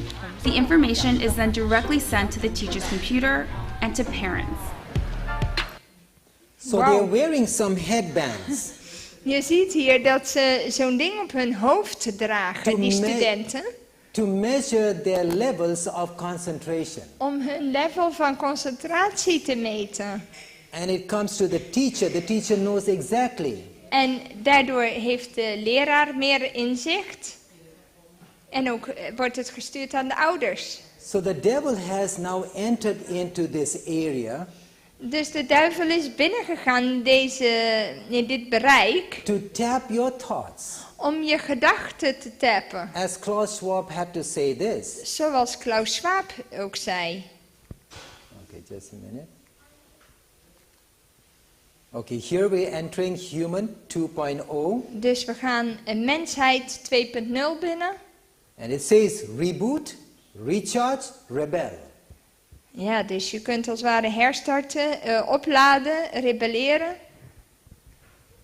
Mind reading helmets will let us plug our brains into AI by which year? 2030. Een helm die je gedachten kan lezen, daardoor kun je dus als het ware je inpluggen met je hersenen met AI. The world is giving us a date. En dat gaat gebeuren wanneer? 2030. Dus de wereld We're stelt not een trying to datum. say that Jesus is coming in 2030 or 2031. Niet dat wij zeggen Jezus komt terug in 2030 of 2031. But the trouble is coming for God's people. Maar dat er moeilijkheden voor Gods volk komen is een ding wat zeker is. It's not going to take 100 years before the time of trouble comes. Dat gaat echt geen 100 jaar meer duren. You look what's happening in the world today. Kijk naar wat er gebeurt in de wereld vandaag. Like in the days of Noah, Zoals in de dagen van Noach. so shall be our days. Zo zal het in onze tijd zijn. So it says, artificial intelligence be the next evolution of human. Ja, wees de volgende evolutie van mensen.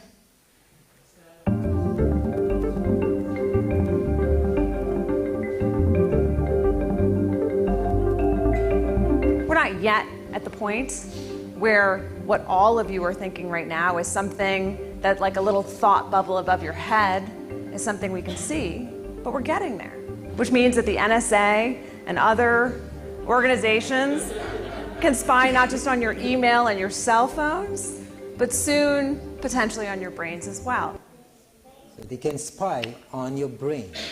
Wat ze hier zeggen in deze film is dat spoedig kunnen ze niet alleen kijken wat je bespreekt via e-mail en via je telefoon, maar ook rechtstreeks vanuit je hersenen. When will it come? Wanneer komt dat? Listen to what Klaus Schwab had to say. Kijk maar wat Klaus Schwab zei. Can you imagine that in 10 years when we are sitting here, we have an implant in our brains and I can immediately feel, because you all will have implants, and we measure your brain waves, and I can immediately tell you how the people react, or I can feel how the people react to your answers. Is it imaginable? So everyone will have an implant. Iedereen zal een implantaat hebben. Remember, mobiles will disappear. Mobielen heb je dan niet meer nodig. Today everyone has mobiles. Vandaag de dag heeft iedereen een mobiel. We cannot live without our mobiles. We kunnen bijna niet meer leven zonder one onze brother mobiel. is there. He has no mobile. Maar deze broeder wel, die heeft geen mobiel. Praise God. Heel goed. So a time is coming Een tijd komt, that your physical mobile will disappear. maar uiteindelijk zullen alle mobiels verdwijnen. You know where your mobile will be? Weet u waar uw mobiel is straks? Where will it be? Waar? In your head. In je hoofd. You will communicate by your thoughts. En je communiceert door je gedachten. This is where we are heading to. No more talking necessary. No more talking. Through Neuralink, Door Neuralink doen ze die implant. they will implant that.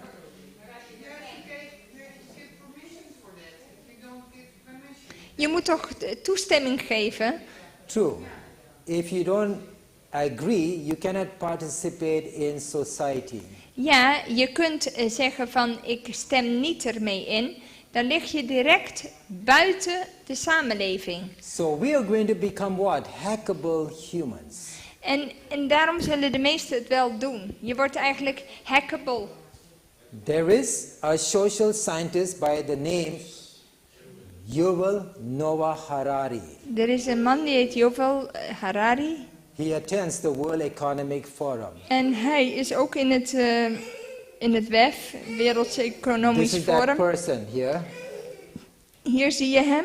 And this is what he had to say. Hij zei dit. The really big thing is hacking human beings. To hack human beings, you need a lot of biological knowledge, a lot of computing power, and especially a lot of data. If you have enough data about me, and enough computing power and biological knowledge, you can hack my body, my brain, my life. You can reach a point when you know me better than I know myself.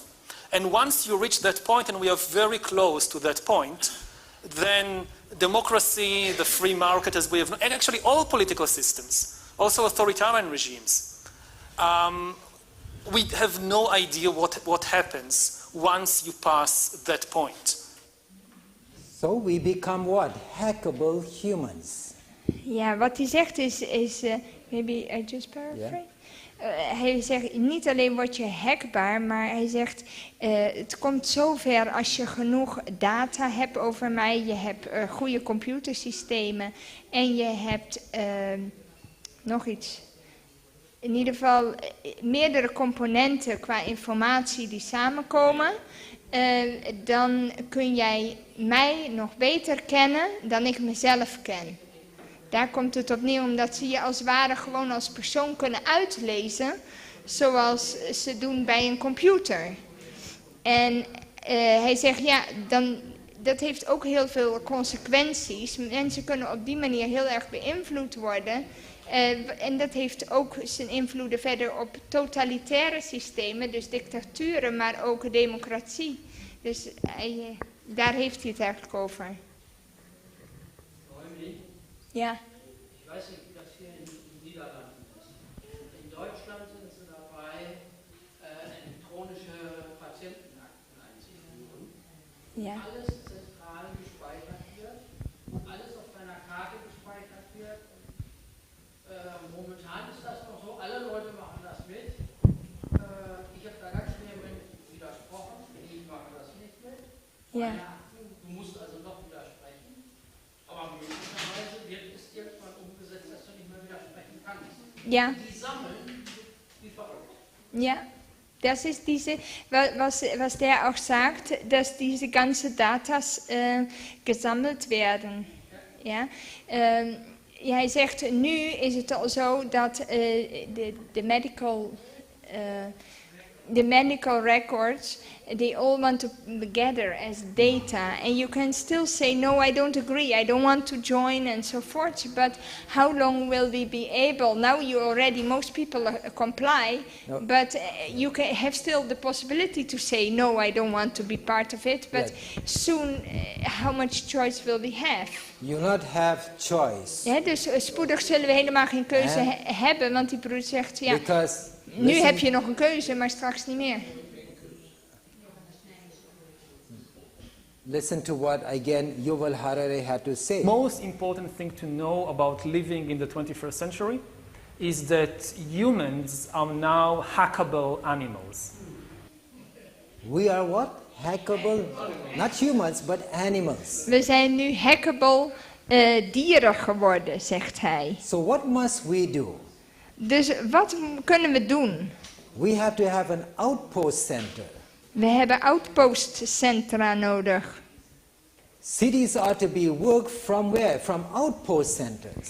De steden moeten we werken vanuit outpostcentra's, dus niet om te wonen. We cannot neglect the people in the cities. We kunnen de mensen in de steden niet verwaarlozen.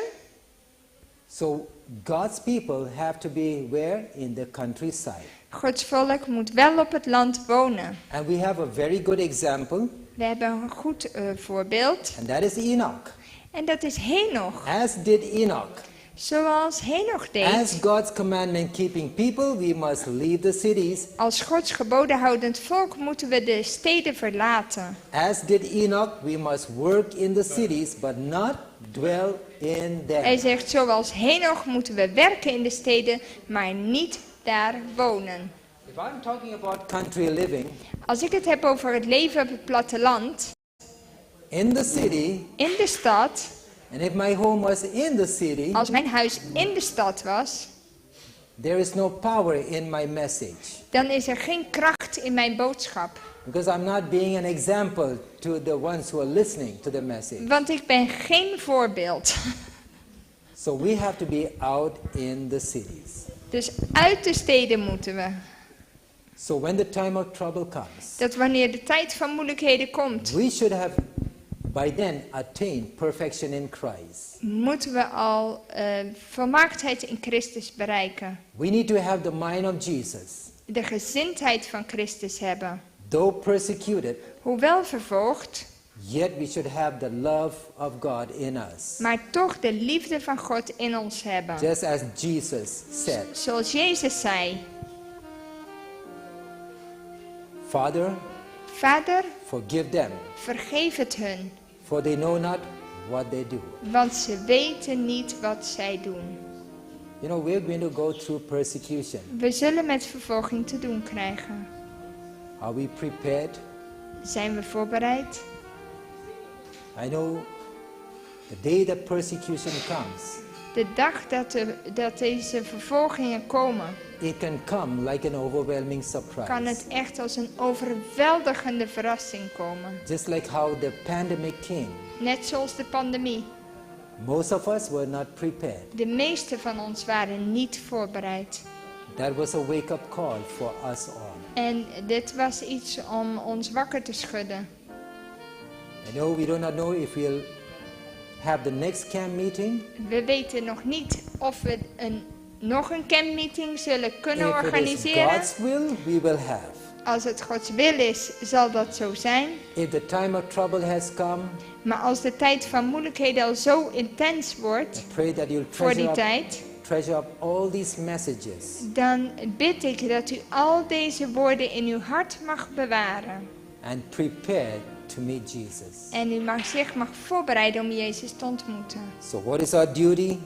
Dus wat is onze Is to plicht? get ready Ons voor te bereiden and to prepare others for the soon coming of Jesus Christ. en ook anderen voorbereiden op de spoedige wederkomst van So Christus. if we do not meet each other next year, En als we elkaar volgend jaar niet zouden kunnen ontmoeten, well, let us meet when Jesus comes. laat ons elkaar dan ontmoeten wanneer Jezus komt. Let us have our visas in order. En laten we zorgen dat ons visum in orde is. Visa is our character. Ons karakter. And don't be late for the second coming of Jesus Christ. En kom niet te laat voor de wederkomst. There's no second chance. Want er is geen tweede kans. So let us get ready Laat ons voorbereiden and be strong in the Lord. en wees sterk in de Heer. So may God bless each one of you. God zegen jullie allemaal. I enjoyed the camp meeting. Ik heb genoten van deze campmeeting. I enjoyed meeting new faces. En ook om nieuwe gezichten weer te ontmoeten. Hope to see you next year. En ik hoop jullie volgend jaar te ontmoeten. If not when Jesus comes. En anders bij de wederkomst. So let's kneel down for Laten we prayer. bidden.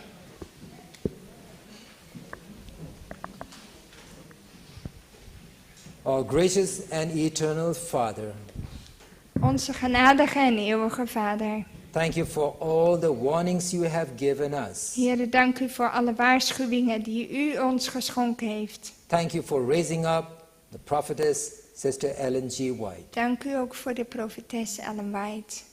who has been inspired by the Holy Spirit, Die door de Heilige Geest is geïnspireerd. who received visions from thee Die visioenen van u ontving.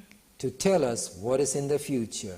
Om ons te laten zien wat in de toekomst zal gebeuren. We are very fortunate to have the pen of inspiration, We zijn erg gezegend dat we de pen van inspiratie to mogen have hebben. this knowledge Om deze kennis te hebben. But let us share this knowledge with others Maar laat ons deze kennis delen met anderen. and to prepare others for your coming. En anderen voor te bereiden op uw komst. I thank you, Lord, for being with us during the camp meeting. Dank u dat u met ons bent geweest deze campmeeting. And I'm sure this was a great blessing to each one of us. En ik vertrouw erop dat het een grote zegen voor een ieder was. As this is the last day of the camp meeting, Nu dit de laatste dag is van de and campmeeting. as we go back to our respective homes, En we daarna ook weer naar huis zullen gaan. that you'll take us safely. Dat u ons veilig mag begeleiden. Thank you, Lord, for your love towards us. Dank u voor uw liefde tegenover ons. And may we be faithful and true till the end. En mogen we trouw zijn tot aan het eind. So that when Jesus comes, Dat wanneer Jezus komt, we can shout and say, we kunnen uitroepen en zeggen: this is our God. dit is onze God. He will save us. Hij zal ons redden. Thank you for hearing our prayers. Dank u dat u onze gebeden hoort. If I pray in Jesus' name. Voorhoort. Want ik bid het in Jezus' naam. Amen. Amen. This is just a reminder. If you want my PowerPoints, you can give me your email address and you can have all my PowerPoints. Nog een laatste herinnering. Als u mijn PowerPoint wil hebben, dan kunt u uw e-mailadres geven en dan kunt u mijn PowerPoints krijgen. Dat is geen probleem. We zullen nu een pauze hebben van 10 minuten en dan zullen we de laatste lezing hebben van deze campmeeting met broeder Maurice Berry.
8 and 9, hoofdstuk 8 en you're dealing 9. with a better sanctuary and a better high over priest een with better beet- blood, better sacrifice. Betere offers, beter heiligdom.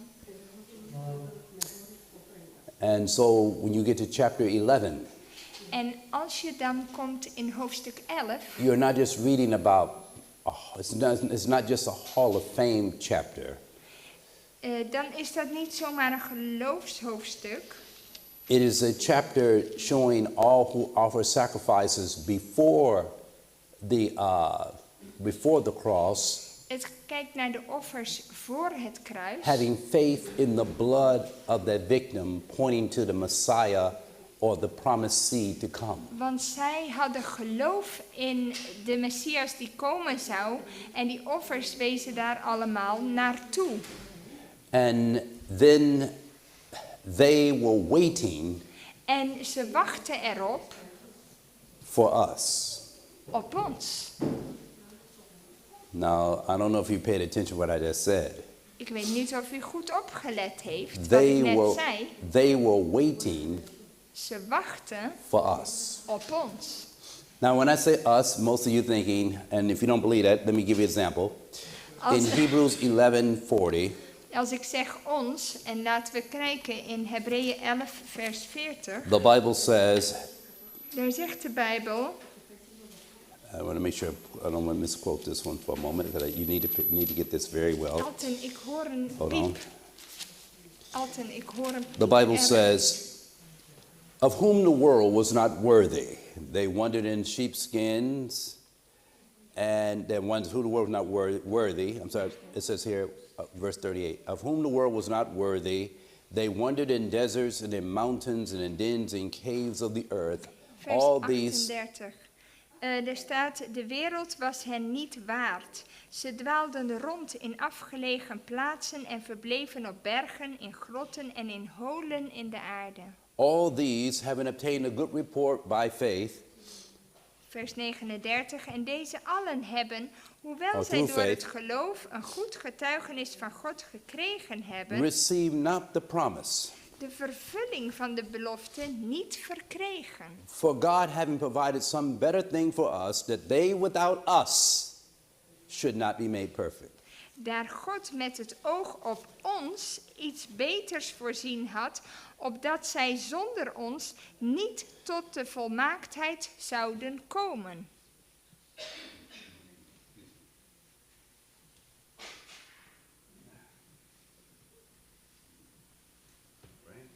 So what did it say?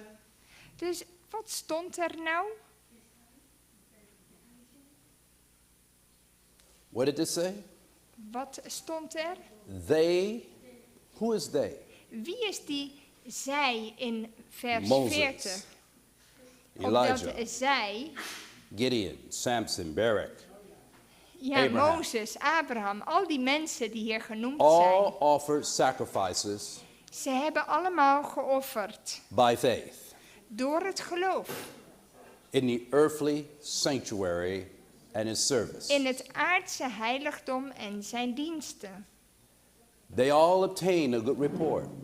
Ze hadden allemaal een goed getuigenis, staat er in vers But there's 39. something they could not receive Maar er was iets dat zij niet konden ontvangen. until we receive it.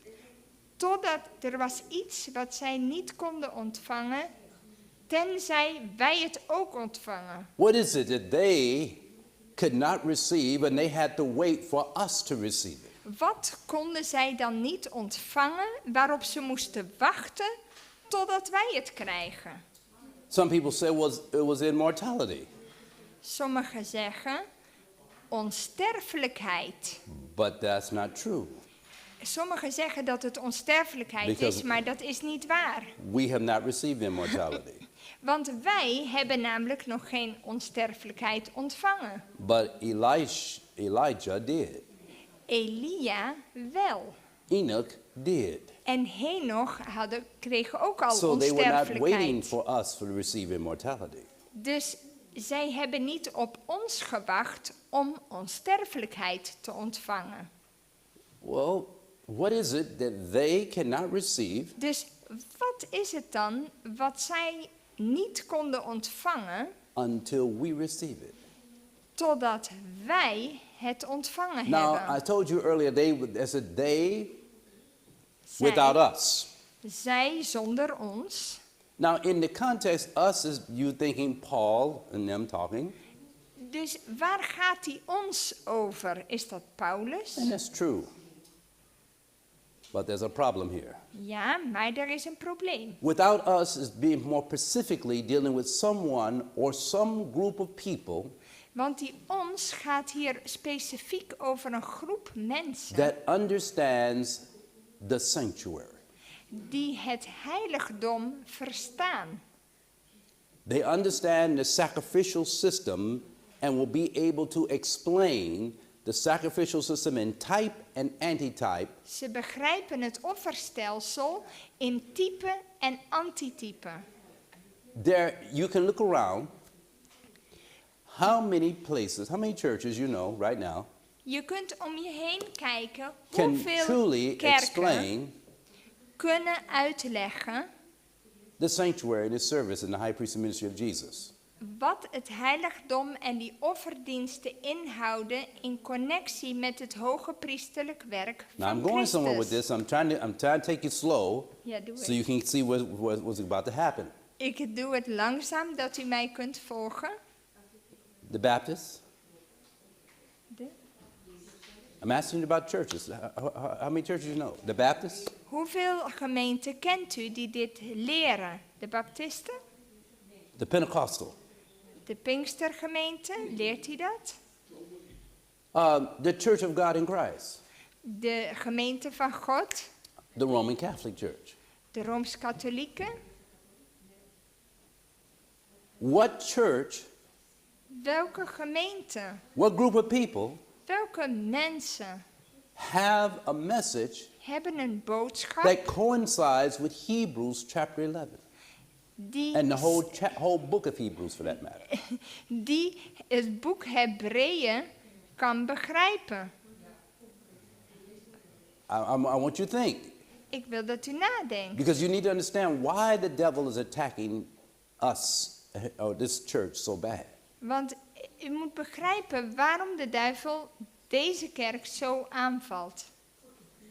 It is because of the message we have. Het is vanwege de boodschap die we uitdragen. Let me stop you from we'll freeze right here for a moment, Laten we eventjes and I'm going to take stoppen. you back to a prophecy that you know, En ik ga u even meenemen naar een profetie die u kent. and the prophecy that foretold what Hebrews is talking about. Die And that we just read. voorspelde wat hier geschreven staat. Now, I'm going to go to Acts chapter 3. Handelingen Verse 3. 19. Handelingen 3, It's the day of the background is it's the day of Pentecost, vers 19. En de achtergrond is Pinksteren. the apostle Peter is the one preaching. Petrus predikt hier. And Peter now has verified that Christ was the Messiah.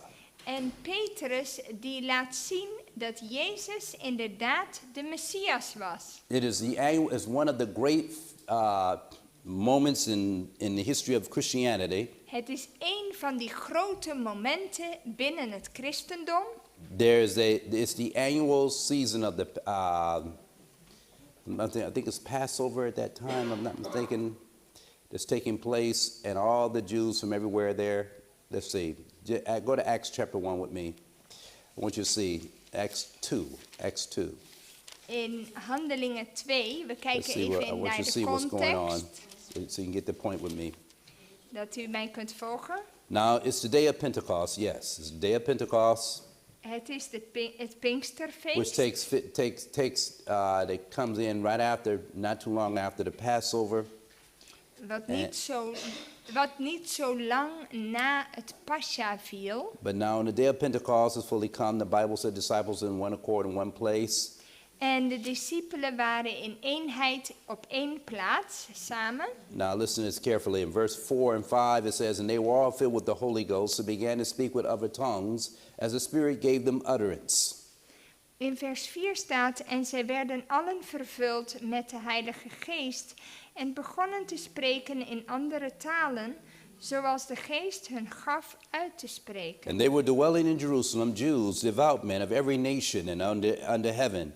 Now when this was noised abroad, the multitude came together and were confounded because that every man heard them speak in their own language. Vers 5 en 6. Nu woonden er Joden in Jeruzalem, godvrezende mannen uit alle volken die er onder de hemel zijn.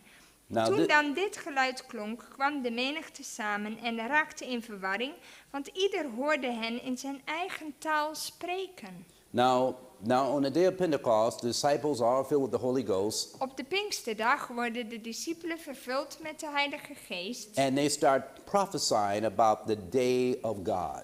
En ze profeteren over de dag van God. Now listen to verse 20. En kijk naar vers Verse 19 20, and 20. vers Acts 1, 19 and 20 first. Acts 2, 19 and 20. And then we're going to read.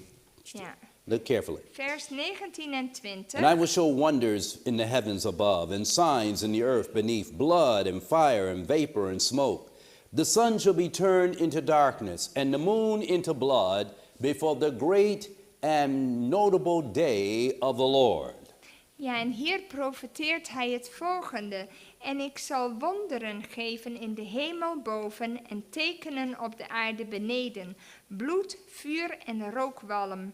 De zon zal veranderd worden in duisternis en de maan in bloed, voordat de grote en ontzagwekkende dag van de Heere komt. Okay, so what's being prophesied here on the day of Pentecost with the Holy Spirit speaking to the disciples? Dus wat wordt hier geprofeteerd op de Pinksterdag met de uitstorting van de Heilige Geest? That the day of the Lord is approaching. Dat de dag van de Heere komt. And as the day of the Lord approaches, en naarmate die dag dichterbij komt, there are going to be signs where? Zullen er tekenen sun, zijn aan in de the moon, zon, maan and the stars. Don't miss this, sterren. all right? All right? It says the sun shall be darkened and the moon shall not be turned into blood before the great and terrible day. All right? Keep that in mind. Sun and moon are here. De zon zal veranderd worden in duisternis en de maan in bloed, lazen we. All right? Now let's go over to Acts 3:19. En dan hoofdstuk 3, vers 19. In Acts chapter 3, verse 19, the Bible says, Repent ye therefore and be converted, that your sins may be blotted out when the times of refreshing shall come from the presence of the Lord. Kom dus tot inkeer en bekeer u, opdat uw zonden uitgewist worden en er tijden van verkwikking zullen komen van het aangezicht van de Heere. All right, so the day of the Lord is connected. The signs is leading to the day of the Lord is connected to the blotting out of sin. Dus de tekenen die voorafgaan aan die grote dag van de Heer, die zijn verbonden met de uitdelging van zonde. Now, if we look at this word, repent therefore and be converted, your sins may be blotted out when the times of refreshing. That word refreshing there. Ja, en als we kijken naar het woord verkwikking in het vers wat we net hebben gelezen. If we look up the word refreshing. Het woord tijden van verkwikking. And I'm sorry, I don't have I can't show you here, but I'll just give you an example like I do with my students. We look up this word refreshing. This word refreshing means to revive. En dat woord verkwikking betekent opwekking. But I'm going to look it up anyway so you can get a better picture of where we're about to go. Acts chapter 3, verse 19. If we would go through it, I got the translator here, so I'll let her tell you what it meant. Repent therefore and be converted to times of refreshing. The word refreshing here in the Strongs is the word anapokesis, and it means here to recovery. It means recovery of breath. It means revival.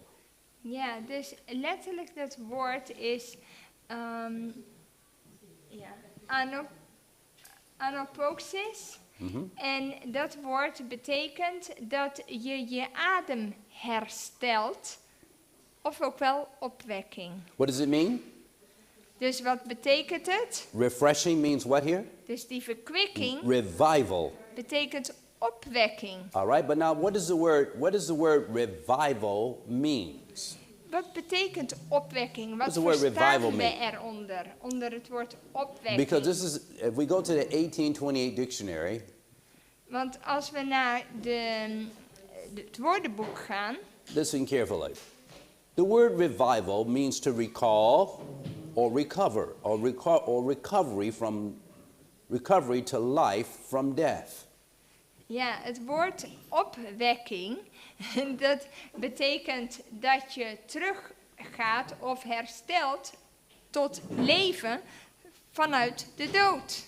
Listen carefully. It means to renew or more active attention to religion. Het betekent dat je een vernieuwd en actievere opmerkzaamheid hebt, attentie voor godsdienst. Now listen carefully. Mark this one. En let op deze. It also means an awakening of men to their spiritual concerns or interests. Dat mensen wakker worden ten opzichte van geestelijke dingen. A what? An awakening. Een ontwaking. On the day of Pentecost, Peter is prophesying Op de Pinksterdag profeteert Petrus hier that Jesus was the Messiah dat Jezus de and Messias was that they had crucified their Messiah. en dat ze hun Messias hadden gekruisigd. He's confirming the 70 weeks of Daniel. Hij bevestigt daarmee de 70 weken van The original, the Daniel, 490 years that were allotted to the Jewish nation. de 490 jaar die hoorden bij de Joodse natie. But now, while confirming the 70 weeks, Maar nu hij de 70 weken bevestigt enerzijds, now he prophesies about the day of God. profeteert hij over de dag des Heren. And just before the day of God, the day of God's anger, the day of God's visitation, the day of his wrath, En net voor de dag van Gods toorn he starts talking about the sun shall be darkened, begint hij te vertellen dat de zon the verduisterd moon should zal not give her zijn light, en dat de maan zou worden als bloed. and then he starts talking about the sins of God's people being blotted out.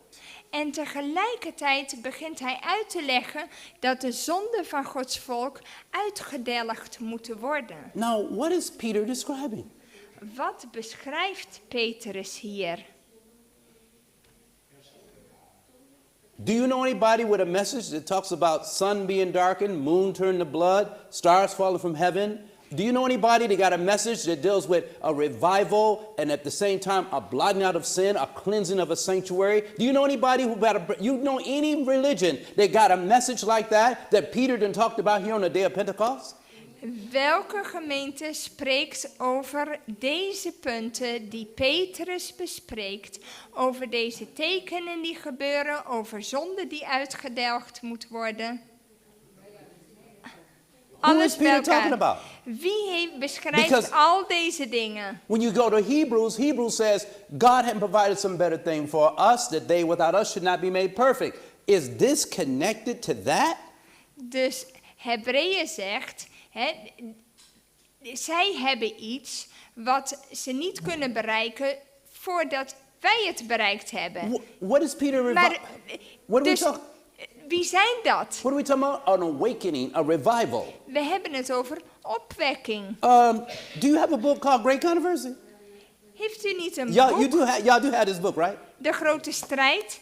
U heeft toch dit boek? Do you read about a revival in here anywhere? Staat hier iets over een opwekking? Do you read about a revival? Leest u iets over een opwekking? Just prior to the cleansing of the sanctuary. Net voordat het heiligdom gereinigd wordt? Yes. Ja. Peter is foretelling the revival that's going to take place prior to the day of God, which is called the Great Advent Movement. Petrus verwijst naar de grote adventbeweging. That's what you're talking about here in Acts 3:19. Dat is waar het naar verwijst. The word refreshing means revival, but the first thing that in the context of Acts, it is dealing with the foretelling of the coming of the revival between 1840 going into 44. Ja, want het voorzegt de enorme opwekking die zou plaatsvinden tussen 1840 en 1844. And it's called the Great Awakening. Het wordt ook wel het grote ontwaken genoemd. And here Acts 3:19 has already told you. En Handelingen 3 vers 19 Before Ellen White wrote it, the Holy Ghost had already wrote it in Acts. heeft dat al voorspeld in het boek van Handelingen. En dan praten we niet over dat Ellen White hier iets over zegt. De Bijbel zelf schreef erover. And what will be the sign of the revival? En wat zou het teken van deze opwekking zijn? When Peter's preaching, what year is he preaching? Toen Petrus predikte, in welk jaar It's 31 gebeurde AD. dat? It's 31 AD when Peter's preaching this. Dat was 31 na About Christus. 33 AD. 33, it says here in my 33 na Bible. Christus. On Pentecost, or what you say? Let me be sure. In the so-called chronology for marginal reference here, as Peter's preaching on Acts chapter 2 and Acts chapter 3, it's 33 AD. Ja, het is dan According 33 them. na Christus. But at the same Circa. time, Maar tegelijkertijd, that's 1 year before the close of the probationary period upon the Jewish nation in 34 AD, which is the end of your 70 weeks. dat was 1 jaar voordat de periode van de 70 weken eindigde, de genadetijd voor de Joden als And so the volk. 70 weeks have met fulfillment. De 70 weken bereikten hun vervulling. So why is Peter prophesying now about the day of God and the sun, moon, and stars now and this revival? Dus waarom predikt Petrus nu over de zon en de maan en deze opwekking en de grote dag des Heren? What is he projecting? Wat laat hij zien? The 70 weeks have met fulfillment. 70 weeks were cut off. 70 were determined upon thy people. The 70 weeks was part of the what prophecy? 70 weken waren Unto- deel van welke profetie? Daniel 8:14. And he said unto me, unto 2,300 days, then shall the sanctuary be cleansed.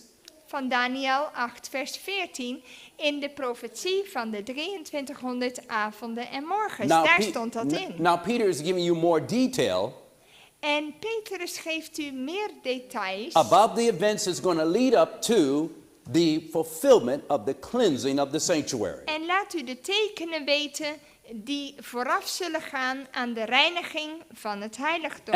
And the cleansing of the sanctuary that Peter's talking about is going to deal with the blotting out of sin. En het zal te maken hebben met het uitdelgen van de zonde. Starting with the righteous dead and ending with the righteous living. En het begint bij de rechtvaardige doden en zal dan verder gaan met de rechtvaardige levenden. And so when you understand this, then you understand that God is foretelling that the people of the Old Testament En dan begrijp je dat de mensen in het Oude Testament could not receive their sins being blotted out. They can get forgiveness, wel vergeving konden ontvangen, maar dat hun zonden nog niet konden worden uitgedelgd. they could get pardon, Ze konden vergiffenis but their ontvangen, sins could not be blotted out maar hun zonden konden nog niet uitgedelgd worden, until we have our sins blotted out. totdat ook wij onze zonden uitgedelgd But they krijgen. have to wait Maar zij moeten daarop wachten until God could start a movement totdat God een beweging kon starten that would point that would revive the teachings of the sanctuary die dus de leer van het heiligdom weer tot leven zou brengen. and teach and point back to the service of the Old Testament, pointing to type and antitype to the New Testament of the great high priest and the final work of judgment. En die dus terug zouden verwijzen naar het offerstelsel in de tijd van de Joden. En dat zouden verbinden met type en antitype in het Nieuwe Testament en de hoge priestelijk werk van Christus. This is what they're talking about. Now let's get busy. Look, folks. We're looking at this. I want you. Listen. It's nice to preach, but this is preach and teach moment. Okay. Dit is niet alleen prediking, maar ook lesgeven. Because what you're looking at Want wat u ziet is something that we don't pay attention to in Adventism. is iets waar we te weinig aandacht aan schenken in het We adventisme. read Hebrews 11:40 We lezen Hebreeën 11 vers as 40 though some little chapter, a Hall of Fame chapter, all by itself somewhere, and we don't have anything to do with it. als een op zichzelf staand hoofdstuk die met ons niets te maken heeft. So watch this now. Big picture. Let op, dit is het grote plaatje. God had in Hebrews 11:40, In Hebreeën 11, it said God had provided some better thing for us, God heeft voor ons iets beters gegeven, staat hier. that they without us, meaning those who were in the Old Testament, Dat wat zij, diegenen uit het Oude Testament, could not experience the blotting out of sin. niet Not konden, forgiveness, but the blotting out of sin. niet konden ervaren, namelijk de uitdelging van zonde, Until we experience it. voordat wij dat ervaren. You see, forgiveness of sin was a daily thing, and you could get forgiveness anytime. Vergeving was namelijk iets dagelijks in het heiligdom en dat kon altijd. But the blotting out of sin was a yearly act, and it had to be an act for all. Maar de uitdelging van zonde op jaarlijkse basis, dat was voor iedereen tegelijk en maar 1 keer per jaar. In other words, they can't have their sins blotted out, Met andere woorden, zij konden hun zonde niet even though they got uitgedelgd forgiveness and hebben. pardon. Zelfs al hadden ze wel vergiffenis They can't have their ontvangen, sins erased. You understand this? wait a minute. Die zonden konden nog niet uitgegumd worden. Expunged until we, Totdat wij of the Advent movement, van de Adventbeweging come to the time tot die tijd komen. of the Day of Atonement, Bij de dag van de the grote day of verzoendag. final judgment, De dag van eindoordeel. the day of the first angel's message. De dag van de eerste engelboodschap. They were waiting for us. En zij wachten op ons. Generation after generation passed. Generatie na generatie ging From the voorbij. time the Messiah came to our time, generation after generation passed, and it appeared that nobody had the message that Peter and them was preaching. En het lijkt op niemand die had nog de boodschap die Hadn't hit you Petrus voorzegd had. It hadn't hit you yet. It'll come to you later on in the day, probably while you're eating. It'll hit you. Boy, okay, I understand what you're talking about now. Misschien klikt het ietsje later bij u, maar... Because because when it hits you, you can't sit still. You won't be calm. Even if you're intellectually, your eyelids will lift up. Oh, I hadn't thought about that one. Okay. Want als je echt I'm just telling you begrijpt, what happens. als je echt begrijpt hoe dit in elkaar zit, dan word je heel erg enthousiast ervan. Because why? What I'm talking about? Because in other words, watch this. Hebrews is telling you that they were waiting for a group of people that could advocate and would advocate the sanctuary and the Day of Atonement. Ja, want Hebreeën spreekt over een groep mensen waarop gewacht moest worden, die het heiligdom verder zouden uitleggen en zouden wijzen naar de oordeelsdag, naar de grote verzoendag. Now, why was this so important? Waarom was dit zo belangrijk? What's the last great deception of the devil in the Adventist church? What's the last great deception? Wat is de laatste grote What's the misleiding? last two great deceptions? Of de laatste twee What's the last two grote great deceptions that he's misleidingen going to bring on Adventism? die hij gaat brengen in het Adventisme? To reject the testimony of the Spirit of God. Dus het verwerpen van de And getuigenissen that there is no what? There is no sanctuary. en de leerstelling dat er geen heiligdom zou zijn. Why would he want to bring that up? Waarom zou hij dat willen? Because the whole plan of salvation Omdat het hele verlossingsplan involves around the sanctuary message. Rondom het heiligdom ligt. You understand this?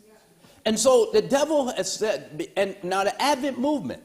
De Adventbeweging. You have to put yourself on. Can you imagine Moses in heaven? Dan moet je even Just- denken aan use Mozes. use imagination with me for just a moment. Probeer even uw voorstellingsvermogen te Enoch, gebruiken. Moses, and Elijah are all in heaven. Mozes, Henoch, Elia zijn in de hemel. They're human representatives. The first fruits that Jesus had from the resurrection, they're in heaven as well. Zij zijn de eerstelingsvruchten van de mensheid, zijn zij al in de hemel. And they're all watching and waiting because now Jesus has died on the cross. En ze kijken allemaal toe, want Jezus is gestorven aan het An kruis. atoning sacrifice has been made. Het offer, een verzoenend offer, is gebracht. But now he must go into another phase of his work. Maar nu gaat hij een nieuwe fase van zijn werk binnen. And he begins his work in the holy place. Want hij gaat verder naar het heilige. On Pentecost, the anointing from being anointed high priest in the holy place spills over from heaven to earth on Pentecost with the outpouring of the Spirit. Ja, want als Jezus gezalfd wordt voor de dienst in het heiligdom, dan vloeit dat als het ware over in de Pinksterervaring. Just as the priest was anointed with oil, like Moses anointed Aaron from his head, and it dripped down on his garments down. Net zoals dat Mozes Aaron wijdde voor het priesterschap en die olie over zijn hoofd gegoten werd en dan droop over zijn klederen. So God had anointed his son.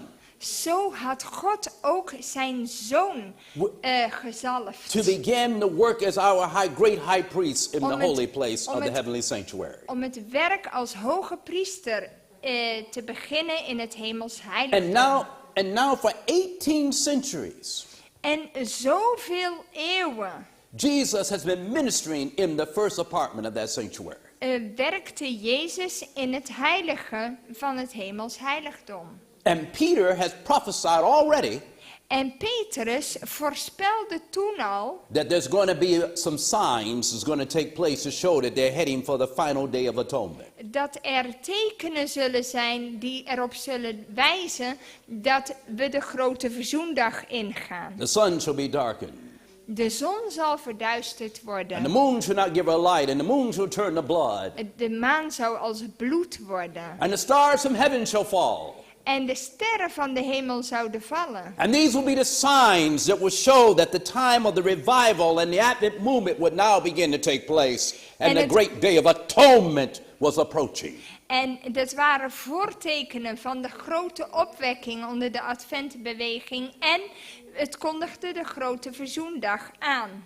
This is what Peter is prophesying about. En dit is wat Petrus profeteert. And you read every detail of it in the book Great Controversy. En ieder detail daarvan lees je ook in het boek De Grote Strijd. So when Peter says, but God had provided something better thing for us, that they without us should not be made perfect, what's he talking about? Dus als hij zegt van zij hadden iets wat... zij kunnen iets nog niet krijgen totdat wij volmaakt geworden Moses zijn. offered up sacrifices, animal sacrifices. Want Mozes bracht de offerdienst. Elijah offered up animal sacrifices. Elia ook.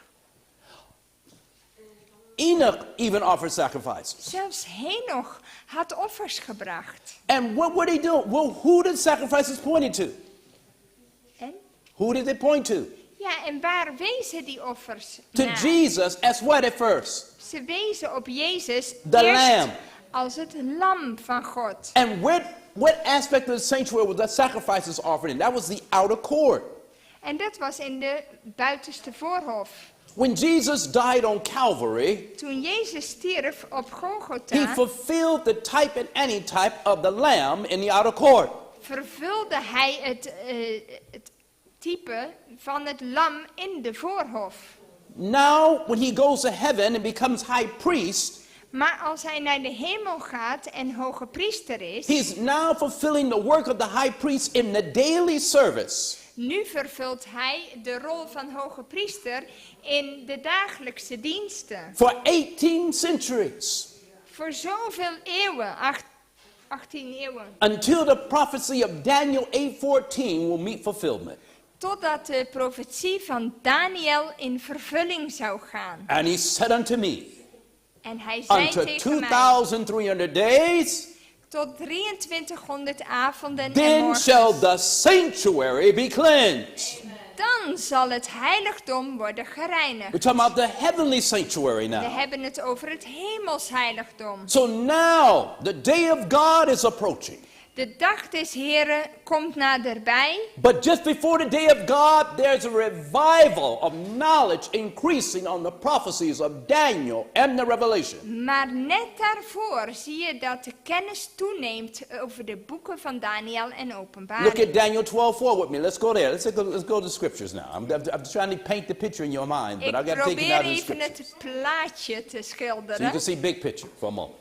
The Bible says, but thou, O Daniel, shut up the words and seal up the book, even to the time of the end. For many shall run to and fro, and knowledge shall increase. Daniel 12:4. 12, vers 4. You can have them read in the audience if you like. As well, I'm sorry, we can't do it because we're not when I'm like. Daniel 12, vers 4. I have to go with the little slow. And 4, you should know that by heart. Well, I know, but in the Dutch Bible, then I'm Okay, learning KJV, not something else. Okay. Maar u, Daniel, houdt deze woorden geheim en verzegel dit boek tot de tijd van het einde. Velen zullen het onderzoeken en de kennis zal toenemen. So what's going to happen? Knowledge increase. What knowledge? Welke kennis zou toenemen? What knowledge is going to increase? There's two aspects of the knowledge is going to increase. Er zijn twee delen van de kennis die zouden toenemen. The first knowledge is a knowledge of God and His will and knowing Him for yourself. De eerste kennis was over God en zijn woord en de ervaring daarin. Go me to Jeremiah 9, 23 and 24. Kom Jeremiah met mij 9, mee. 23 and 24. Jeremia 9. Because you can't understand the prophecies of Daniel unless you're having communion with God. Want je kunt Daniel en Openbaring niet zomaar verstaan, tenzij je werkelijk Jeremiah de Heere 9, 23 and vraagt. 24. Look what the Bible says in Jeremiah 9. In Jeremia The Bible 9, says, in Jeremiah 9:23, it says, Thus saith the Lord, let not the wise man glory in his wisdom, neither let the mighty man glory in his might, let not that rich man glory in his riches, but he that glorieth, let him glory in this, that he understandeth and knoweth me, that I am the Lord, that exercises loving kindness and righteousness in the earth. For these things do I delight, saith the Lord. Jeremia 9, vers 23 en 24. Zo zegt de Heere, laat een wijze zich niet beroemen op zijn wijsheid. Laat de held zich niet beroemen op zijn sterkte. Laat een rijke zich niet beroemen op zijn rijkdom. Maar laat wie zich beroemt, zich daarop beroemen dat hij begrijpt en mij kent. Dat ik de Heere ben, die goede tierenheid bewijs, recht en gerechtigheid op de aarde doe. Want in die dingen vind ik vreugde, spreekt de Heer. What is the knowledge? Dus wat is deze That kennis? he, what? Understandeth Dat hij mij kent and knoweth me. en begrijpt. The question that must be asked. De vraag die we moeten stellen, Not that you know, not if you know the prophecy yet. niet of u de profetie kent, Do you know God? maar kent u God? Kent u God? Because we got people who know prophecy, but they don't know God. Want we hebben mensen die profetie When knowledge begrijpen, maar increases, God niet. Now why am I saying this? Because what happened? Now let me give you a big picture again. Remember, knowledge is going to increase. Why would knowledge increase? Why would that be such a pivotal point in the Advent movement and understanding? De kennis zou toenemen, maar waarom is dit punt zo belangrijk met deze adventbeweging? What happened in the early period history of the Advent Protestant Reformation? Wat gebeurde in het begin Did the van people have access to the Bible de Reformatie? in the Dark Ages? Weet je nog wat er gebeurde in de tijd van de middeleeuwen? No. What had to happen? God raised up reformers who translate the Bible into the language of the common people. God heeft mensen opgewekt die de Bijbel in de taal van het gewone volk And as they vertaalden. translate the Bible in the language of the common people, the common people now would have access to the Bible. And as they would watch, as they saw the papacy going down, they began to see that that was a fulfillment of Bible prophecy. En toen ze het pausdom in macht zagen aftakelen, toen zagen ze daarin de vervulling van de profetie door het licht wat ze hadden nu, door het woord wat ze zelf konden lezen. What prophecy foretold the fall of the papacy? En welke profetie voorzegde dan het aftakelen van het pausdom? It was Daniel. It was Daniel 7:25. Daniel 7 vers 25. When it says, and you also had Daniel 7. Daniel 12:7. Daniel 12 vers 7. Because that prophecy about the fall of the papacy, who is the great antichrist of Bible prophecy, was foretold 7 times. Want de val van het pausdom werd 7 keer in de Bijbel voorspeld. The 1260-year period. De periode van 1260 jaar. So that no true Christian, no true Adventist would be mistaken on who the great antichrist of Bible prophecy was. Zodat geen Adventist en geen christen verward zou hoeven te zijn wie bedoeld werd als de antichrist. Now, I just want you to see that was going to become important. And knowledge of the prophecies of Daniel will become important. Because remember what was Daniel told in Daniel 12:9? Heb je hulp nodig, anders moet je Bas even... As we commune with God, the Spirit of God makes known to us the understanding of the prophecies. Wait 1 second, I'm just trying to, because she has a problem to follow fully in Spanish. So we're just organizing to have some help.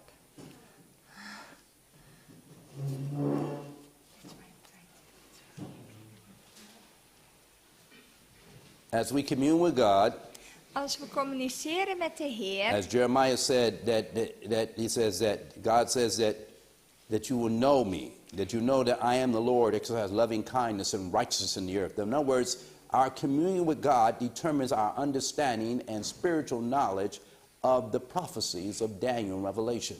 De communicatie, wat er staat in Jeremia, dat iemand die zich beroemt, dat hij zich daarop mag beroemen dat hij begrijpt en mij kent. Dat wil zeggen dat wij de profetieën niet kunnen begrijpen tenzij wij werkelijk een communicatie, een band met de Heer hebben. In Daniel 12:9, listen what the Bible said again. Daniel said, Daniel 12:8 and 9 especially. Now, let's break it, go a little bit closer with you so you can get a few more pictures on this. I'll start verse 7. And I heard a man clothed in linen that was upon the waters of the river, when he had held up his right hand to heaven, and his left unto heaven, and swore by him that liveth forever, that there shall be a time, and a half a time. Daniel 12 vers 7. Toen hoorde ik de man gekleed in linnen, die zich boven het water van de rivier bevond.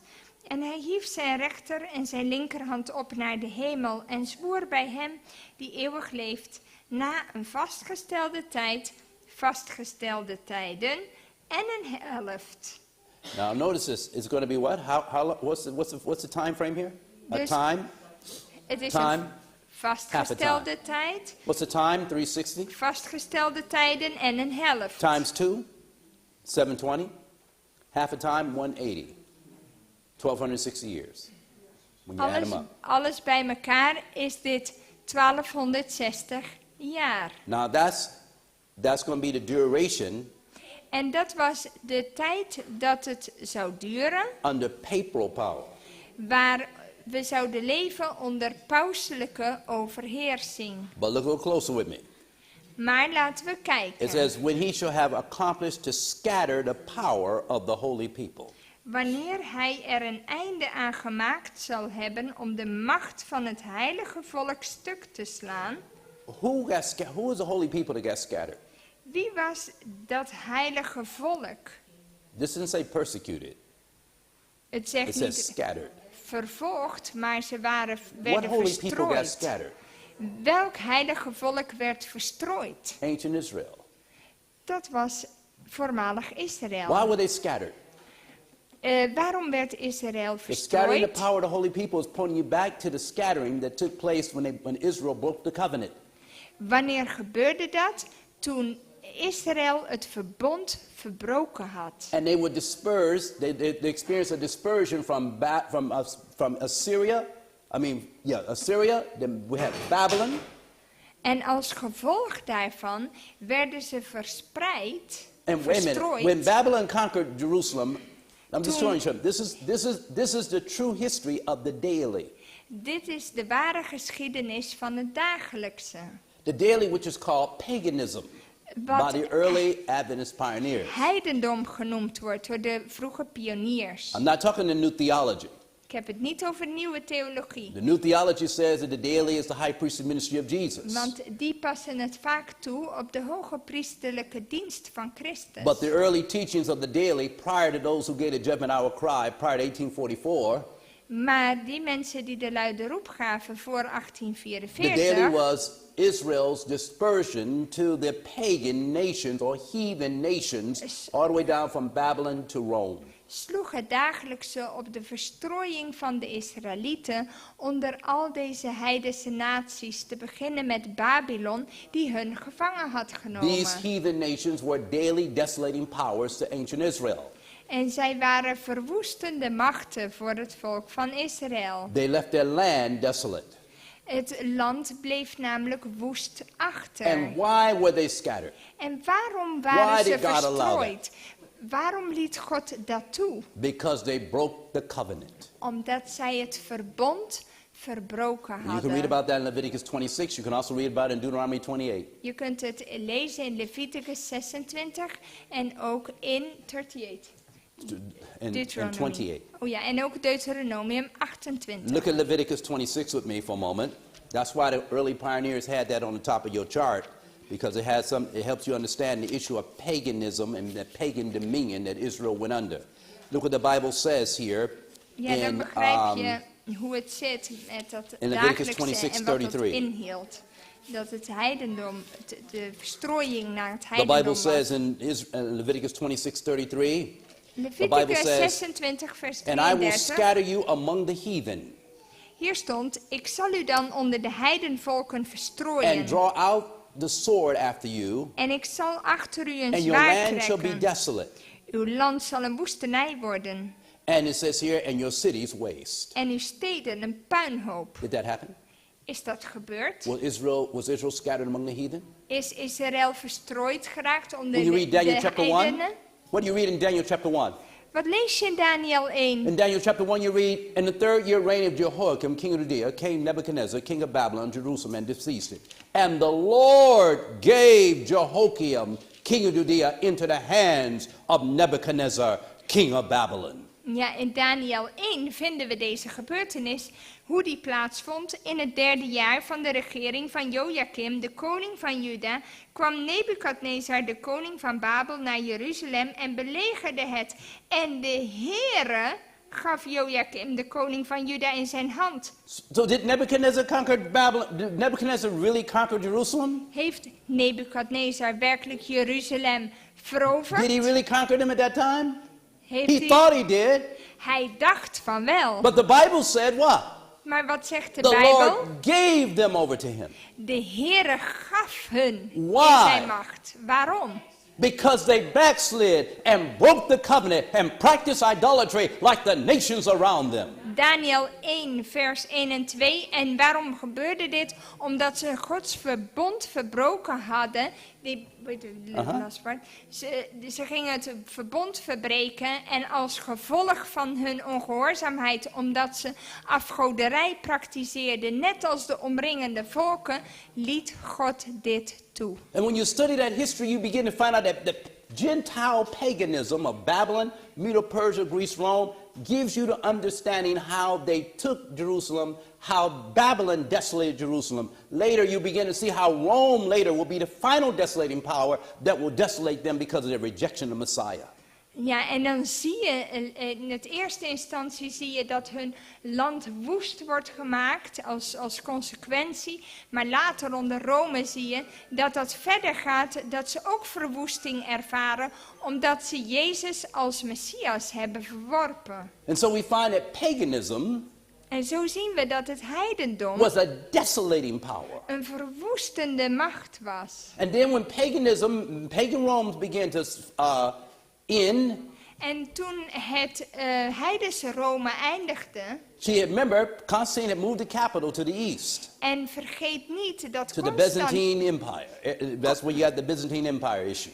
Constantijn verhuisde de hoofdstad naar Byzantium, Constantinopel binnen het Byzantijnse Rijk. And meantime, En in intussen, the west, in het westen Rome was under attack of barbarian hordes. was Rome onder aanval van al die barbaren. And the bishop of Rome En de bisschop van Rome began to get more power because he had more influence with the people. kreeg meer en meer invloed omdat hij veel invloed op het volk had. But as time went on, they began to compromise. Maar toen de tijd verder ging, gingen ze compromissen sluiten. And the compromise between paganism and Christianity, En de compromissen tussen het heidendom en christendom, especially pagan Romanism, vooral het heidense Romanisme, developed the formation of the man of sin. vormde de mens der wetteloosheid.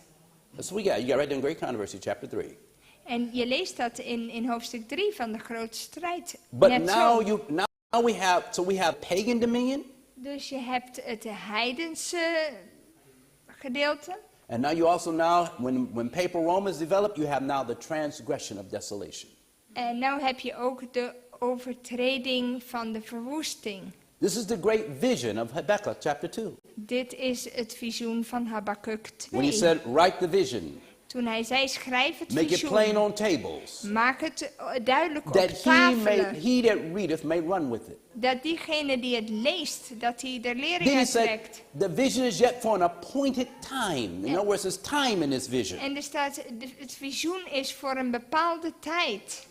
And the time of the vision is the 23 days of Daniel 8:14. En die speciale tijd waarnaar hij verwas, was de profetie van de 2300 avonden en morgens, een tijdprofetie. And with that time, you're going to have the rise, you're going to have the history of Babylon, Medo-Persia, Greece, Rome, but also you're going to get into the major history of the papal power from 508 to 1798 and from 538 to 1798. Ja, en dan heb je dus al die rijken, Babylon, Medo-Perzië, Griekenland, heidense Rome, wat overging in pauselijk Rome en de overheersing van 538 tot 1798. Now we know all time prophecies ended in 1844. En alle tijdprofetieën eindigden in 1844. But what does 1844 mark? Maar welke tijd wordt gemarkeerd door 1844? The cleansing of the sanctuary. Wat zou daar plaatsvinden? Het was de reiniging What is van het 1844? heiligdom. What is the signs preceding 1844 dealing with? En die tekenen die vooraf Signs gingen where? The sun. aan de zon And the moon. en de maan And the stars. en de sterren. What is that all that's dealing with? That's the signs preceding the what? The day of God. Dat waren de tekenen die voor de dag des Heren zouden zijn. And just before the day of God, what's supposed to take place? En wat zou daar plaatsvinden? What's supposed to be seen? Wat zou je moeten zien? Just prior to the cleansing of the heavenly sanctuary? Net voordat het hemelsheiligdom gereinigd zou worden. A revival. Een opwekking. Are you with me now? A revival. Een opwekking. A revival of religion. Een opwekking van A godsdienst. revival dealing with the second coming of Jesus Christ. Een opwekking die te maken heeft met de wederkomst. And that revival is going to be from what year? En vanaf wanneer zou dat gebeuren? Miller started preaching in 1833. Miller begon in 1833 te prediken. But the zenith of the revival will be from 1840. Maar het toppunt, de climax van deze boodschap zou zijn in 1840 tot 1844. And who's been waiting on this revival? En wie hadden op deze opwekking gewacht? Us? No. Wij? Who was waiting on all this? Who's been waiting for this? Wie hadden hierop gewacht? All those who went before us. Al diegenen voor ons. Those who offered animal sacrifices. Diegenen die dierenoffers In hadden faith gebracht. of the Messiah to come. In geloof uitziend naar de Messias die komen zou. When Jesus dies on the outer court, type and antitype meet. Toen Jezus stierf in de voorhof, ontmoetten type en antitype elkaar. Now is no more need for the blood of bulls and goats and lambs and turtle doves and pigeons and flour. Nu waren de offers van stieren en lammeren en duiven waren niet meer nodig. Because now the real, the true Lamb of God is hanging between heaven and earth, between God and man. Want het ware lam van God had zijn offer gebracht toen hij hing tussen hemel en aarde. The ceremonial service is over. De ceremoniële wet eindigde daar. The real Lamb of God is hanging between God and man. Want het echte lam van God tussen God en de mensen was gekomen. He dies and is resurrected. Hij stierf en is opgestaan. Because the Bible said if Christ be not raised, then our faith is in vain and we are yet in our sins. Want de Bijbel zegt als Christus niet opgewekt was, dan hadden wij geen hoop gehad. We had no hope and Yet in our sins. Ja, en dan zouden we nog steeds in onze zonde zijn gebleven. But he's risen. Maar hij is opgestaan. And he lives. En hij leeft. And he lives as our great high priest. En hij leeft als onze grote hoge priester. And from 31 AD now. En vanaf 31 na To the fulfillment Christus. of the 22 days of Daniel 8:14. Tot de vervulling van de profetie in 1844. On the 10th day in the 7th month. Op de 10e dag, in 7e maand. He began to work as our great high priest in the most holy place. Begon hij zijn dienst in het heilige der heiligen, in het hemels And what was heiligdom. supposed to be taking place just before that? En wat zou net daarvoor plaatsvinden? A revival Een opwekking of Acts 3:19. van Handelingen 3 vers 19. Because what happens on October 22nd, 1844, moving on down? Want wat gebeurde er op 22 oktober 1844? Sin now will be what? Wat zou er gebeuren met de zonde? Forgiven, Zou vergeven worden? pardon, Ja, but more than this, maar meer dan dat. blotted out. Uitgedelgd. Fear God, Vrees God. give glory to Him Geef hem de for the eer. hour Want de uren van of zijn His judgment, oordeel, the day of His atonement, de dag van de verzoening, the blotting out of sin, het uitdelgen the van hour zonde, of the blotting out of sin has come. de uren van de uitdelging van zonde is gekomen. Do you understand this? This is not just dealing with just judgment only. This is the blotting out of sin you're in. Het is niet alleen maar dat je de zonde dit of dat, het is echt uitdelgen van It's the zonde. cleansing of the sanctuary, the removal of sin from the books of record, from your mind and from God's mind. Het is de reiniging van het heiligdom, waar zonde uitgewist kan worden uit Gods gedachten, uw gedachten. I'm just going over it very slow and it sounds very redundant. I'm trying to give you the pieces and have you put the puzzle together. Ik probeer u de stukken te geven dat u de puzzel in elkaar kan zetten. So you can understand the urgency of the hour. Dat u de urgentie van As het you're watching uur now America make the image of the beast. mag zien, want Amerika die maakt het beeld van het beest. And as you're watching Sunday observance being magnified now. En zondagsheiliging wordt overal gepromoot. What does that mean? Wat betekent It dat? means the time for your sins to be blotted out is about to end. Dat de tijd voor uw zonde om uitgedelgd te worden bezig is te sluiten. It means if you're going to get right with God, you better do it now.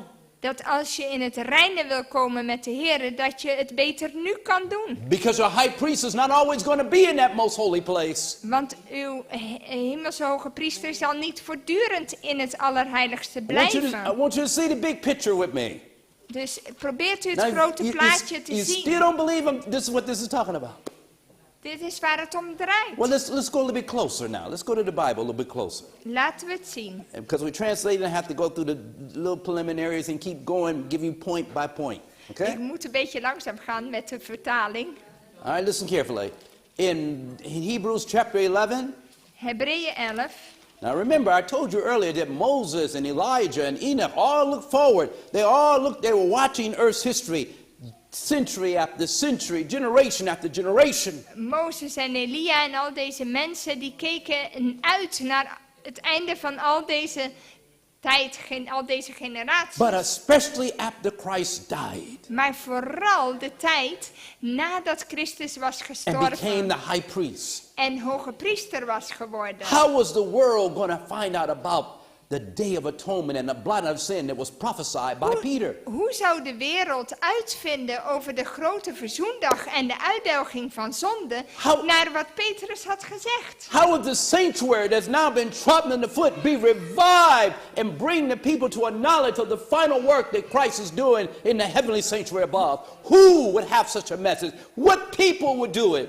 Ancient Israel couldn't do it because they had rejected the Messiah.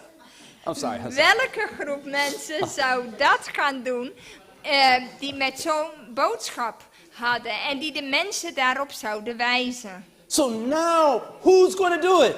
Wie zou het gaan doen? All heaven stood with bated breath, waiting to find out what generation, what people God was going to use to give the message and revive the trotting of his sanctuary. En al deze mensen die keken naar uit. Welke groep, welke mensen zou God nou kiezen om deze functie te vervullen? If you understood what I'm talking about, boy, you would be, it's hard to sit still. Listen. Luister. Look what it said. Kijk wat er stond. The people in Hebrews were waiting. Paul said they're waiting on us. Paulus zei, ze wachten op ons. But the Day of Atonement didn't come in Paul's day. Jesus was in the holy place in Paul's day. Maar toen Paulus op aarde was, toen was Jezus nog in het heilige. So they're waiting on us. Paul is actually talking about they're waiting on us. Ze wachten op ons. They're waiting on the people who will have the message concerning the sanctuary. De mensen die de boodschap over het heiligdom zouden brengen. The people who would understand the prophecies of Daniel and the Revelation and warn the world of the day of judgment or the day of the cleansing or the day of atonement. En die mensen de boodschappen zouden leren over Daniel en Openbaring en de reiniging van het heiligdom. Who has that message? Wie heeft die boodschap? Who are they waiting on? Op wie wachten zij? Why don't y'all don't want to say it? Ziet u Y'all het think niet? you think I'm talking something foreign? Denkt u dat ik iets geks vertel? Who are they waiting on? Op wie wachten ze? They're waiting on us. Who is the us here? Ze wachten op ons. Wie is die The ons? people of the second advent. De mensen van de wederkomst. Who understands the work of the sanctuary. Die het werk van het heiligdom begrijpen. Who understands that Christ is the high priest, the only mediator between God and man. Dat Christus de hoge priester is, de enige middelaar tussen God en They mensen. were waiting for us. They were waiting for the great Advent movement. Ze wachten op de grote adventbeweging. Oh, they got so excited when they saw Miller and others preaching. Can you imagine Peter? Can you imagine Moses saying, okay, Miller and them is preaching about the ushering in of the judgment. Kun je je voorstellen dat Mozes en Elia samen het gesprek aangingen boven en dat ze zeiden van, hey, zie je Miller, zie je wat hij doet? Hey, dit luidt die periode in. Can you imagine Elijah looking on and saying, well, wait a minute, they're preaching the first angel's message and they're pointing that God is creator of all things. Hey, wacht eens even, ze verwijzen naar de eerste engelboodschap en dat God alles geschapen heeft. And why are they doing it? Because Elijah's name is Jehovah is my God, remember? En Elia betekent Jehovah is mijn God. And what is the first angel? Fear God. Give glory to him. The hour of his judgment is come. En de eerste engelboodschap is vrees God en geef hem de eer, want de uren van zijn oordeel is gekomen. Don't you see what's happening? Ziet u wat daar gebeurt? They're waiting. Ze wachten. They're watching. And what is Enoch all excited about? En ze kijken. Because he's sitting there too. En Henoch zit daar. Moses, a type of those who die and will be resurrected. Mozes, een type van diegenen die gestorven zijn en opgewekt. Elijah, the type of the one that gives the first angel's message and at the same time calls the people not to worship the sun. Elia, die de mensen oproept tot ware aanbidding en niet die van de zon. Don't you see what's happening? Ziet u dat? And then Enoch. En Henoch, translated from earth to heaven without sin, death, representing the last generation on the day of atonement, whose sins we blotted out and who will go to heaven without ever dying. en dan Henoch die gewoon veranderd is en naar de hemel is gegaan als beeld van diegene in de laatste generatie die de dood niet zullen smaken. But what are all their hopes predicated on? Maar waar wijzen ze allemaal naartoe? The cleansing. Naar de The reiniging. cleansing. De reiniging. The blot out of sin. Het uitdelgen van zonde. Where? Waar? In the sanctuary. In het heiligdom. God had provided some better thing for us. God heeft iets beters voor ons. That they without us should not be made perfect. Dat zij niet volmaakt konden worden. The word perfect means complete. En het woord volmaakt hier betekent compleet. But complete where? Compleet waar? Where? Let's go to Hebrews now. Ga naar Hebreeën And let's connect. en laten we de stukjes aan elkaar Chapter 11, plakken. 40. Connect with me now. You Hebreeën ready? 11. Bent u klaar? Chapter 11, verse 40. Hebrews 11. Vers 40. Let's go with me now. Let's tighten up the We scriptures. gaan now. de tekst even You samenbinden, can wat see- we so you hebben can see with geleerd. me. You can see this with me. My. If God's people, it says, God had provided some better thing for us that they without us should not be made perfect. Now the issue is that they may be made what? Perfect. The word perfect here means complete. Ja, daar God met het oog op ons iets beters voorzien had, opdat zij zonder ons niet tot de volmaaktheid of niet compleet zouden worden, kunnen we het vertalen. All right, now I want you to go over to Hebrews chapter 10 with me. Hebreeën 10, And I want you to look here at verse 1. vers 1. The Bible says, for the law having a shadow of good things to come.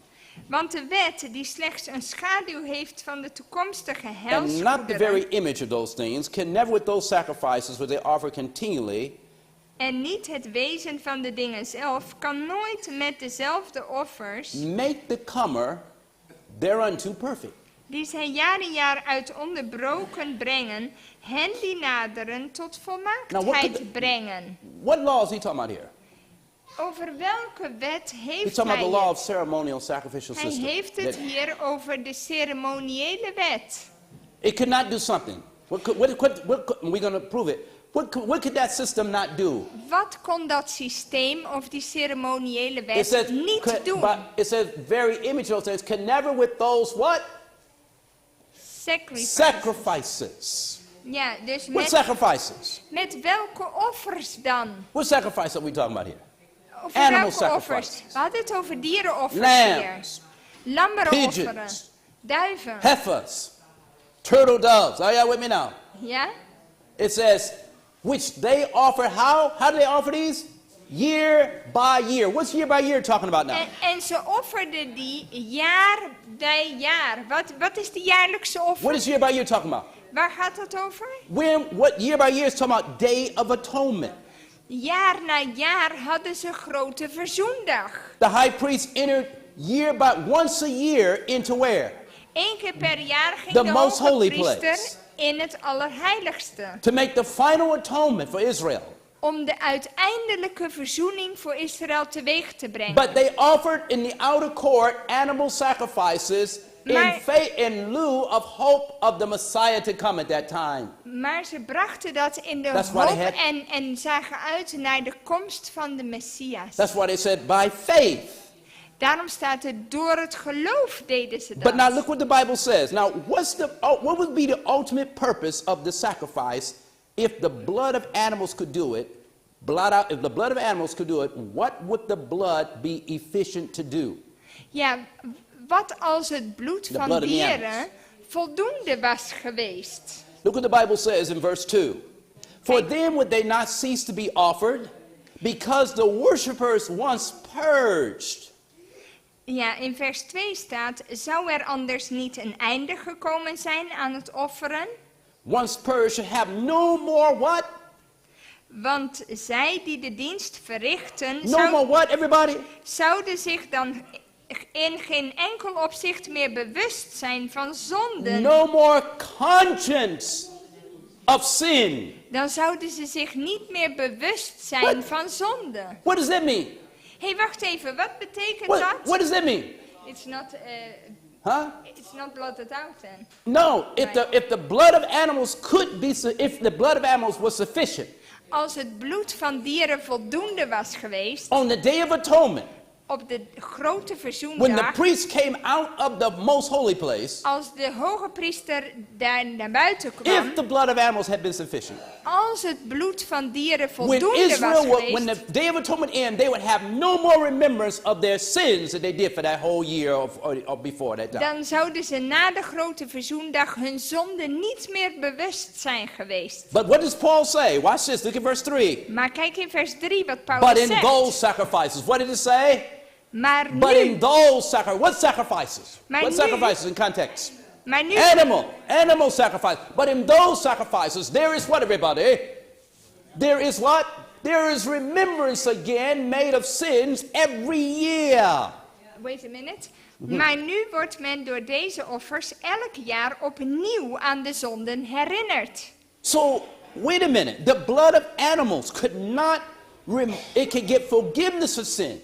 Dus het bloed van dieren kon vergeving van zonde schenken. And they had pardon En because of that. en ze hadden vergiffenis daardoor. But their sins could not be blotted out. Maar de zonden konden niet worden uitgedelgd. So they Dus zij, sent their sins beforehand in the judgment dat is lang voor het oordeel, through the types.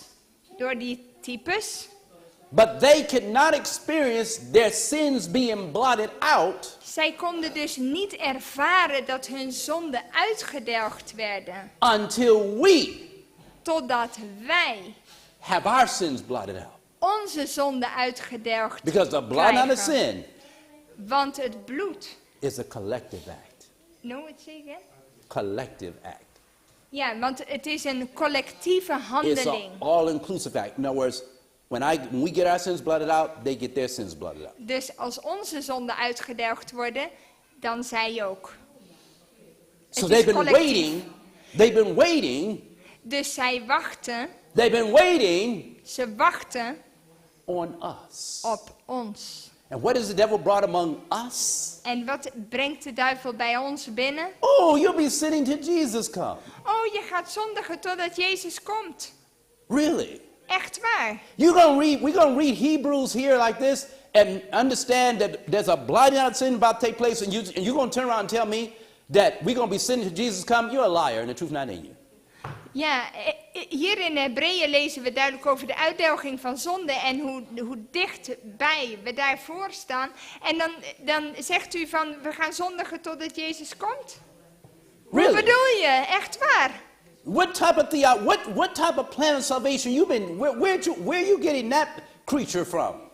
Waar krijg je dat idee vandaan? Because that's not in the Bible. Want dat staat nergens The Bible in de said, Bijbel. "Thou shalt call his name Jesus, for he shall save his people from their sins." But saving from sin means putting away sin and having victory over sin.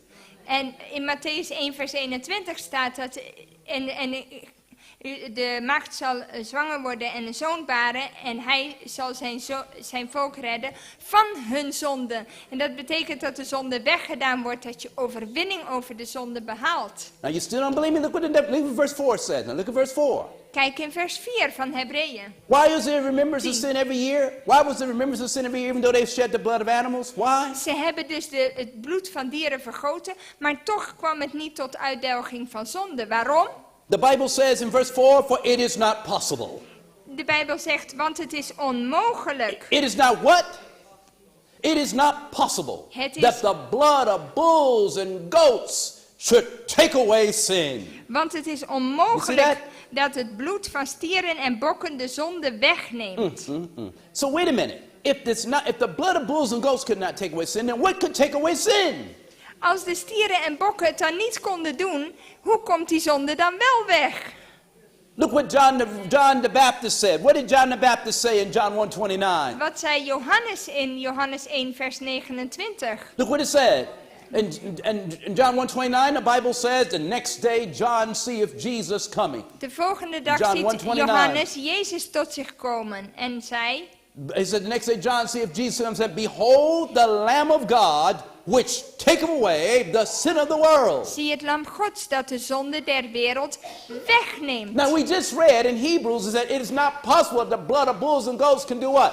Take away sin. En we hebben net gelezen in Hebreeën 10 vers 4 dat bloed van stieren en bokken de zonde niet kan wegnemen. But Jesus, who was the Messiah and became our sacrifice. Maar Jezus die de Messias is en ons offer geworden is. The Lamb of God. Het lam van God. His blood. Zijn bloed. His blood would be possible when shed to do what? To take away sin. Wel de zonde wegnemen. Are you understanding me now? Begrijpt u mij Don't you see the nu? point? See the picture with me now. Ziet u het? So watch this. And where was that at? En waar gebeurde dat? In the outer court. In de voorhof. What was in the outer court? Wat was er in de voorhof? The sacrifice. Daar had je het brandofferaltaar. The outer court was a symbol of the earth.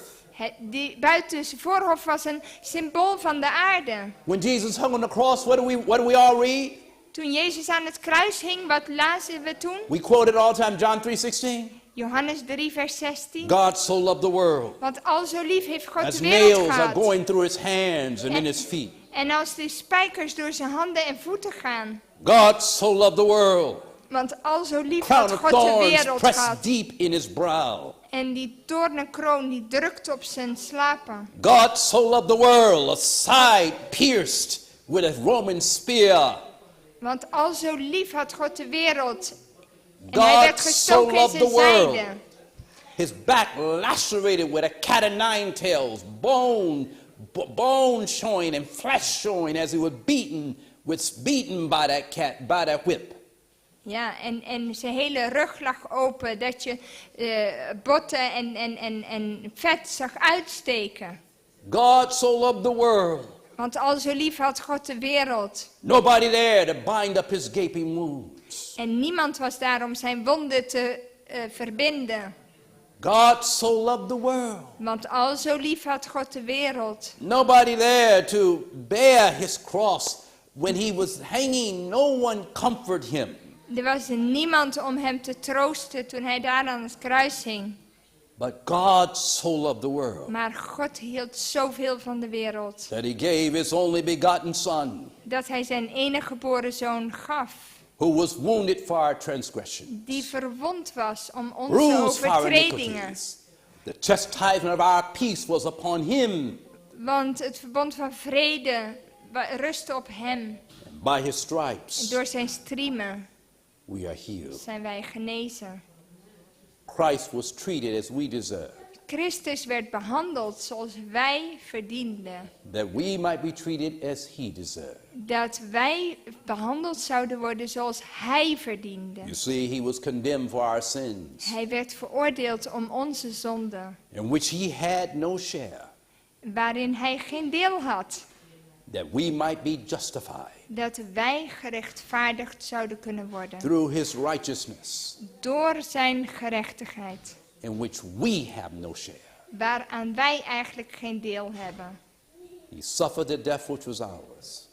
Hij leed de dood die wij verdiend hadden. We might receive the life which was his. Zodat wij zijn leven mochten ontvangen. What love. Wat een liefde. What amazing love. Wat een wonderlijke liefde. That God so loved us. Dat God ons zo lief heeft To give gehad. his son to pay the penalty for our sins. En dat hij To Jezus be our heeft substitute gegeven and surety and satisfy the claims of a broken law that demanded the life of the sinner. om middelaar te worden en dat hij de plaatsvervanger werd voor de mens vanwege zijn overtredingen. That's the outer court. Dat is wat hij leed in de buitenste voorhof. And now where is he? En waar is hij nu? He's in the most holy place. Hij is in het heilige der heiligen. Do you know him yet? Kent u hem? Does he know you? Kent hij u? Will he be able to speak your name in the judgment? Zal hij uw naam spreken in het oordeel? Can the angels say like they told Daniel? Kan de engel zeggen, zoals bij Daniel, That Daniel was beloved of heaven? dat hij geliefd was door de hemel? Does God know you? Kent God u? What's the most four shocking words that will be said to most people in the end of time?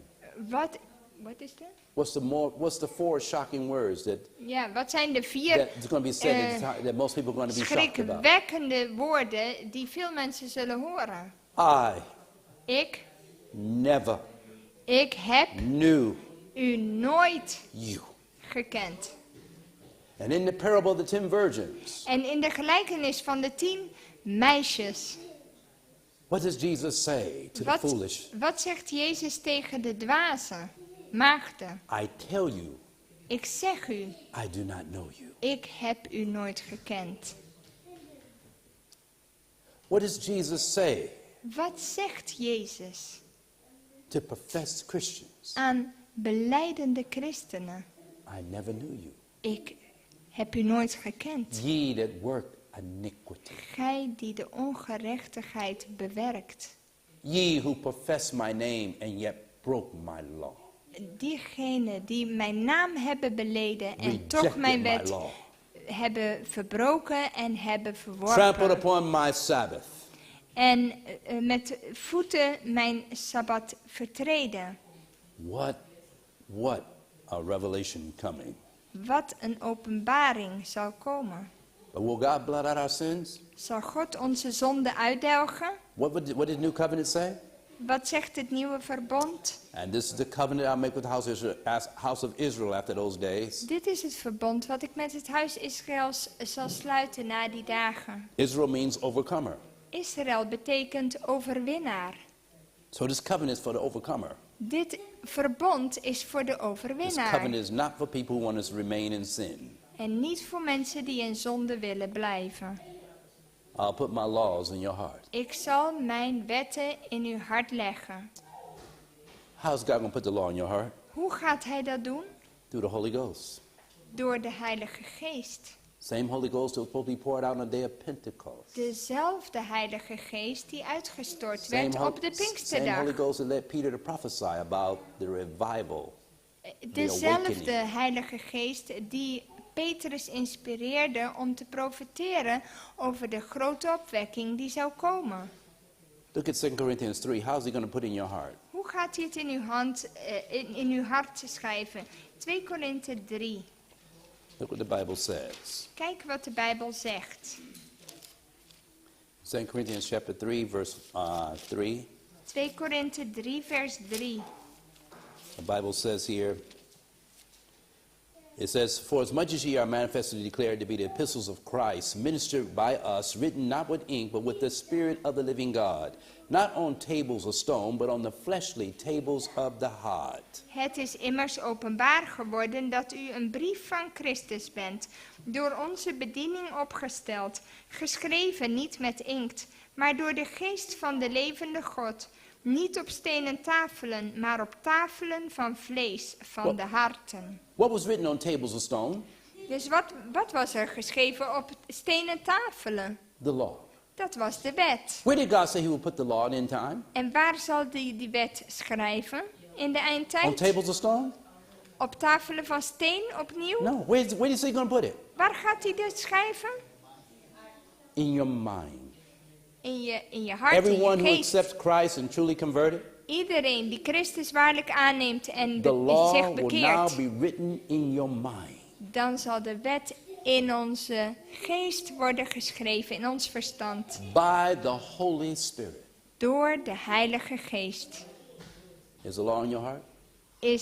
Is de wet in ons hart? Do you pray like David? Bid je net als David? I delight to do thy will, O God. Ik ben blij, Heer. Ik verheug me erin om uw wil te doen. Ja, uw wet Thy law is within my heart. is in mijn hart. Do you pray like David? Bidt u net als David? In Psalm 119:11. In Psalm 119, When vers it 11. says, thy word have I hid in my heart, Uw woord heb ik in mijn hart bewaard. that I might not sin against Dat thee. ik tegen u niet zondigen zou. Have you made that covenant? Heeft u dat verbond gesloten? I'm just asking questions. Ik vraag Because een vraag. the Day of Atonement is about to end, brothers and sisters. Want de grote verzoendag zal sluiten. The very thing that we heard for so long, En de dingen die we zo lang al hebben gehoord. is about to come to an end. komt tot een eind. The probationary period is about to close. De tijd van genade. And only God knows exactly when. En alleen God weet precies But we wanneer. need not delay in getting into the most holy place, the heavenly sanctuary. Maar we moeten niet uitstellen om naar het heilige der heiligen te Now, gaan. in closing, In het afsluiten, God promised to blot sin out. God zal de zonde uitdelgen. Correct? What does New Covenant say? Wat zegt het nieuwe verbond? Their sins Hun and their zonden iniquities en hun will I ongerechtigheden remember no more. zal ik niet meer gedenken. Is that true? Is dat waar? Yes. Is that true? I'm just asking. I see one person saying yes and other people going. Ik zie iemand die zegt ja en de anderen die So I'm kijken asking me the aan. question. Is it true or not? Of course it's true. The question is, not only is it, of course, it true, do you believe it for yourself? Gelooft u het voor uzelf? Do you believe it for yourself that God can give you power to put away your sin, Dat and God at u- the same time have your sin so far put away that you can experience having them blotted out and no more sin being brought to your mind? Kunt u het voorstellen dat God uw zonde zal uitdelgen, dat je daar helemaal niet meer aan zal denken? This is the catch. This is the issue. Dit is het punt. In other words, do you believe that you can, that through the power of Christ's En dat righteousness, je door de kracht van Christus gerechtigheid, you can stop sin dat je kan in your stoppen life? met de zonde in jouw leven? Because that's going to be the final issue. Want dat is het uiteindelijke slotstuk. There's going to be a group of people among Adventism Er zal een groep zijn onder het Adventisme, that through the grace of God and through the power of Christ's righteousness, die door de genade van God en door zijn gerechtigheid they heed the counsel of the true witness. zullen luisteren naar de raad van de ware getuigen. They cease to choose to deliberately sin against God. Ze zullen stoppen om opzettelijk tegen God te zondigen. Because that's the whole purpose of redemption. Want dat is het hele doel van verlossing. To restore in you the image of God, mentally, physically, and spiritually. Om in u het beeld van God mentaal, lichamelijk, geestelijk te herstellen. And have the character of Christ so much developed that you don't want to sin. En het karakter van Christus zo ver ontwikkeld in u, dat u niet meer wenst te zondigen. That you rather be persecuted. Dat je nog liever vervolgd wordt. You rather have every earthly support cut off. Dat je nog eerder kiest dat alle aardse support afgesneden wordt. Than to sin against God. Dan om te zondigen tegen God. What do you think the time of trouble is about? Waar denkt u bij de tijd van moeilijkheden Why do you over think the gaat? devil's on your case? Waarom denk je dat de duivel achter je op je hielen zit? You quote Revelation 12:17 and you don't know what you're looking at? En je hebt het over Openbaring 12:17 en je weet niet waar je het over hebt? Listen to these words in light of what we're talking about, okay? Luister goed. And the dragon was wroth with the woman. En de draak was toornig met And de went to vrouw. make war with the remnant of her seed. En ging oorlog voeren met het overblijfsel van haar zaad. Who is he making war with? Met wie maakt hij oorlog? The remnant of her seed. Who's called the remnant of her seed? Who claims to be the remnant church today? En Come on, wie talk is to dan me. Who het claims to be remnant church? overblijfsel? Seventh-day Adventists, hello. We don't need to make an apologize for that, because we are. Ja, we hoeven ons niet te schamen. The remnant church has the testimony of Jesus. We hebben het getuigenis van The remnant church Jezus. understands the true Sabbath. Ze The remnant church begrijpen has het the understanding of Sabbat the sanctuary. en ook het heiligdom. Remnant church understands the state of the dead. En de staat van de doden. The remnant church understands the victory over sin. En overwinning over de zonde. The remnant church keeps all the commandments of God. En houdt alle geboden van God. And they believe the Old and New Testament. Geloven het Oude en Nieuwe Testament. And they're looking forward to the second coming of Jesus En ze Christ. kijken uit naar de wederkomst van Christus. There's only one church like that. Er is maar één groep It's the die Seventh-day al die Adventist dingen church. gelooft. En dat is het Zevende-dagsadventisme. So you can expect the attacks. Je kunt aanvallen verwachten. And we can expect men in high places apostatizing and denying the very doctrines that make us the people that we are. En we kunnen verwachten dat ook mensen in hooggeplaatste posities de boodschappen verloochenen. I just decided not to join them in apostasy. Maar ik heb gekozen ervoor om niet met hun mee te doen. Because when it get down Deze to it, each of us afvalligheid. got to stand on the word of God. Want als het erop neerkomt, moet iedereen In the staan church, op het woord in van the God. self-supporting circles, no matter where you are, you're supposed to be standing on the word of God. Waar je ook bent, of je nou in het self-supporting werk zit, in de kerk of waar je ook bent, je zou moeten staan op het woord van God. Conference administrators, Administrators pastors, en presidents, presidenten, secretaries, secretarissen, union, GC, you're supposed to be standing on a thus saith the Lord een generale with all conferentie of them. moet staan op het woord van God. We're not sitting here, God has not given us a spirit of fear, God heeft ons niet een geest van angst but gegeven, power, love, and a sound mind. maar van kracht en van liefde en van een helder verstand. And he has not given us a spirit to be phlegmatic En niet om flegmatisch te zijn. and just go along with anything that goes on. Just slap me up. I just, okay, we just skip down the road together into sin. Let's go. Howdy, howdy. All the way down the yellow brick road to sin, right? No, God has not called us to do that. Ja, en we kunnen niet met alle winden zomaar mee waaien en denken, nou, we slaan één ding over en we gaan gewoon verder met de zonde. Zo kan het niet. This is not a fairy tale. This is not no off to see the wizard or nothing, brothers and sisters. Dit is geen sprookje. You and I have to get victory We moeten overwinning and develop a behalen Christ-like character. en een christelijk karakter ontwikkelen. And not be caught up in no fantasy and no delusional foolishness that we see going on today. En niet in al die fantasieën en misleidingen belanden die we vandaag We zien. know what we believe, We weten wat we geloven and we must stand on it. en we moeten erop staan. And if it means losing our life, so be it. En als ik daarmee mijn leven verlies in het proces, dan zij het zo. Because if I lose my life for Christ, Want als ik mijn leven verlies voor abiding in Christus Christ, wil, en ik blijf in in hem, Christ, confess hem, my sins in Christ, en mijn zondebeleid in hem, gain victory through Christ, en overwinning behaal door then hem, through Christ I will rise, and through Christ I'll be in heaven with him. dan door Christus zal ik ook opstaan en naar de hemel gaan. I don't want to be without Jesus. Jesus, without me you can do nothing.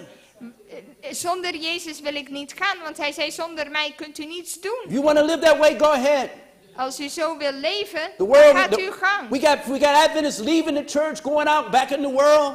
We hebben Adventisten die verlaten de kerk en gaan terug naar de wereld. If you went 20 years ago, I might understand it. Als je het 21 jaar geleden gedaan had, kon ik het nog iets begrijpen. But going out there now? Maar nu?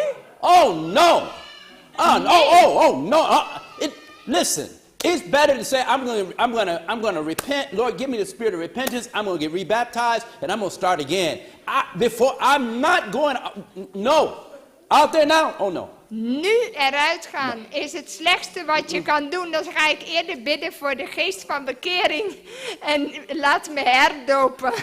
Yeah, I mean, really, there's a point. Don't you see the wickedness? Don't you see the evil that's taking place? Don't you see the Spirit of God being withdrawn from the world? Zie je het kwaad niet? Zie je niet dat de geest van God zich steeds meer terugtrekt uit deze wereld? Brothers and sisters, I don't know about you, but there's a point where you know enough is enough, you know? Genoeg is genoeg. Do you have a limit somewhere? Heeft u ergens grenzen zitten? When I was in school, a guy used to always pick with me all the time. Hey, Barry, pow, hit me in the head, like that, boom. Toen ik op school was, had ik ook allerlei mensen. Hey, Barry, dit en dat. So a couple times I went home mad. En soms dan ging ik naar huis en dan was ik er boos a couple times I over. went home fearful, because the guy gonna come around again. Soms dan was ik bang. And one day, en op een dag, you know, you get to a point. One day, op een dag, I said, enough is enough. zei ik zo, en nou is het genoeg geweest. If that guy come at me today, en dat is wat je nodig hebt vandaag. If that guy come in today, I'm going to take this brick. I did. You know, there's a point. Weet je, ik laat gewoon zien als je zoveel We all got that point. meemaakt en iemand loopt je continu te treiteren. Well, you just can't be passive anymore. Dan ben je niet meer passief op een bepaald moment. and you just can't run any longer. Dan kun je niet blijven rennen. I've seen it in situations when women have been abused by their husbands too much. Ik heb gezien bij vrouwen als ze misbruikt werden door hun So mannen. one lady got mad at her husband was abusing her. Een vrouw die werd zo had er zo genoeg van. She went on, she started cooking his breakfast.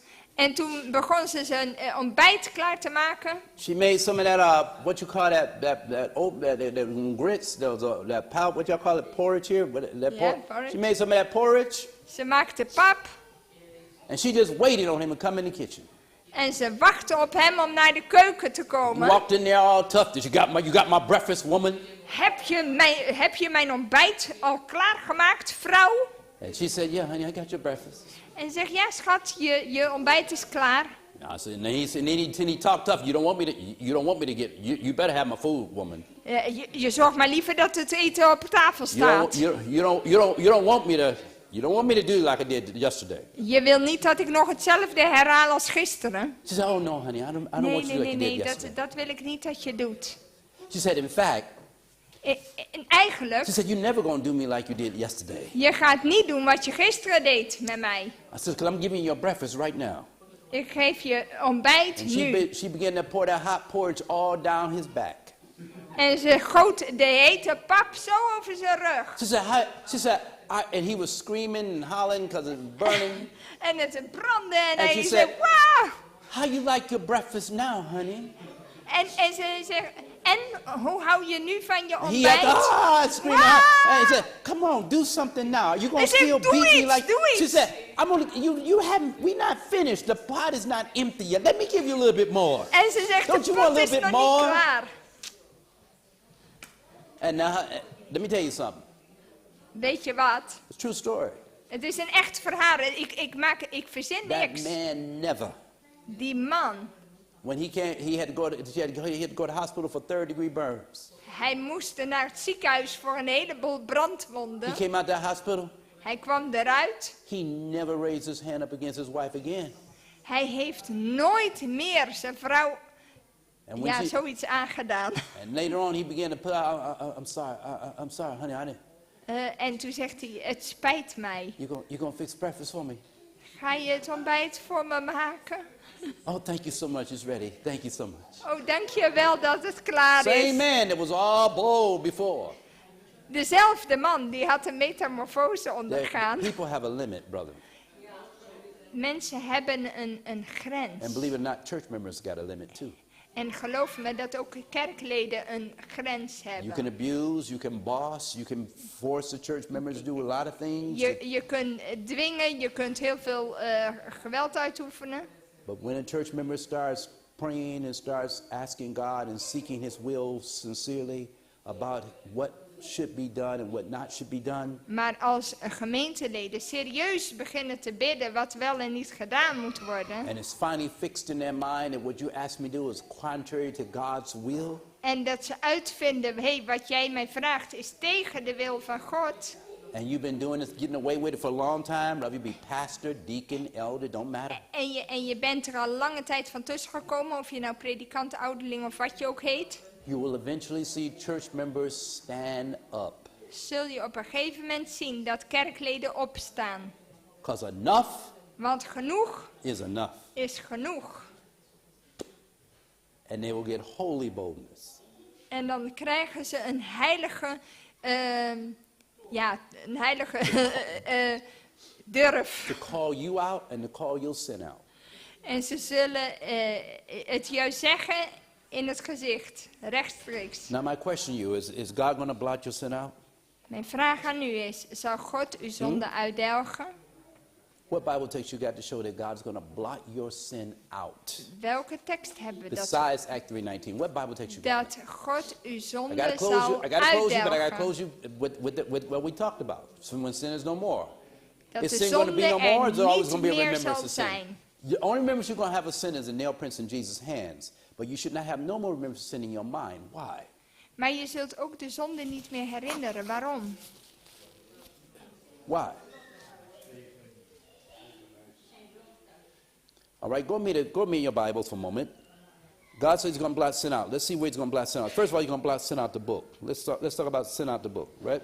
Go with me to Exodus 32:32 as we come to our close. Exodus 32:32 als we afsluiten. Yet now, if thou wilt not forgive their sins, and if thou wilt not blot me, I pray thee, out of thy book which thou hast written. Hier spreekt Mozes, nu dan, of u toch hun zonden wilde vergeven. Maar indien niet, schrap mij alstublieft uit uw boek dat u geschreven hebt.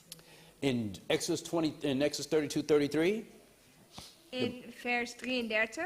the Bible says, the Lord said to Moses, whosoever hath sinned against me, him will I blot out my book. Toen zei de Heer tegen Mozes, wie tegen mij zondigt, zal ik uit mijn boek schrappen. So whose names are going to be taken out the book of life? Dus wiens namen gaan uit het boek worden geschrapt, uit het boek des Those levens? who do what? Diegenen Sin. die wat doen? So- Zondigen. So should we condone people who are teaching that you be sinning till Jesus comes? Dus moeten we mensen toelaten die verder prediken, je blijft zondigen totdat Should we be Jezus condoning komt? Moeten we dat ondersteunen? No. Nee. We should rebuke it every time you hear it. We moeten daar tegenin gaan, iedere keer dat we het horen. You will be in sinful flesh until Jesus comes. This Ja, is sinful flesh right here. We zijn in zondig vlees tot But you will Jezus not komt. choose to sin Maar je zult ervoor kiezen or om niet te choose to break zondigen. God's commandments in your mind and heart. And Je action. zult er niet voor kiezen om de wet van God te verbreken in je denken, in je handelen. Even though you're in sinful flesh. Ook al bent u in zondig vlees. You'll get to a point where you'll rather die than transgress. U wilt liever sterven dan overtreden. That's the mindset Dat is de mindset of the last generation. van de laatste generatie. And all who have the new covenant. En alle die uitzien naar zijn komst. Look again with me. Will God block? Okay, so we got sin. God's Dus- going to block. It says here in Great Controversy, page 43. In de grote strijd staat: Names are accepted. namen worden geaccepteerd, Names rejected. namen worden verworpen. When any have sins remaining in the books of record, Als iemand zonde over heeft in de boeken unrepented of, waar ze niet zich van bekeerd hebben, unforgiven, die niet vergeven zijn, their names will be blotted out. dan zal hun namen zullen uitgedelgd worden Blotted out of the book of life. uit het boek des levens. And the record of their good deeds En het verslag van hun goede daden will be erased zal dan uitgegumd from the worden books of God's remembrance. van de boeken van Gods herinnering. Want you Hey, look closer. That's blot out the book. dat is schrappen But now uit God het blot your sin boek. out the book. Is that enough? Is that Maar, enough for you to take you to heaven right now? maar als hij, is dat voldoende? Why you say no? Waarom zegt u nee?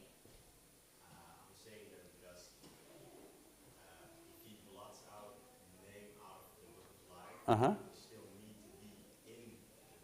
Okay, correct, okay. Good. Ja, heel But goed. is it enough if he blots your sin out of the book of life? Let's say he blots your sin out of the book of life. Is that enough for you to go to heaven? Als je zonden uitgedelgd zijn uit If het he's boek able to des do it. levens, is dat voldoende? Is that enough? No. You say no. Why? Nee.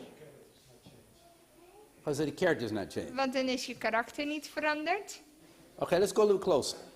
Laten we het zien. If God blots your sins out the book, Als God je zonde schrapt uit het boek. the book reveals your thoughts and your actions. Het boek openbaart je gedachten en Your thoughts and your actions. en je handelingen. But Maar it's blot out the book. het is uitgedelgd uit het boek. But where were the thoughts and actions at?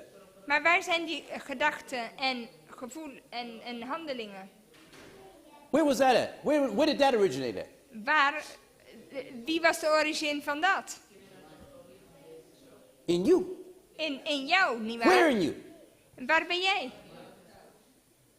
In the mind. Het is in de geest. So it's not enough for him to blot sin out the book only. Dus niet alleen uit het boek moet het worden geschrapt. Because if you get to heaven and your sins are still in your mind, what's going to happen? Want als jij in de hemel bent en die zonden zijn nog steeds in je hoofd, You start doing it again, right?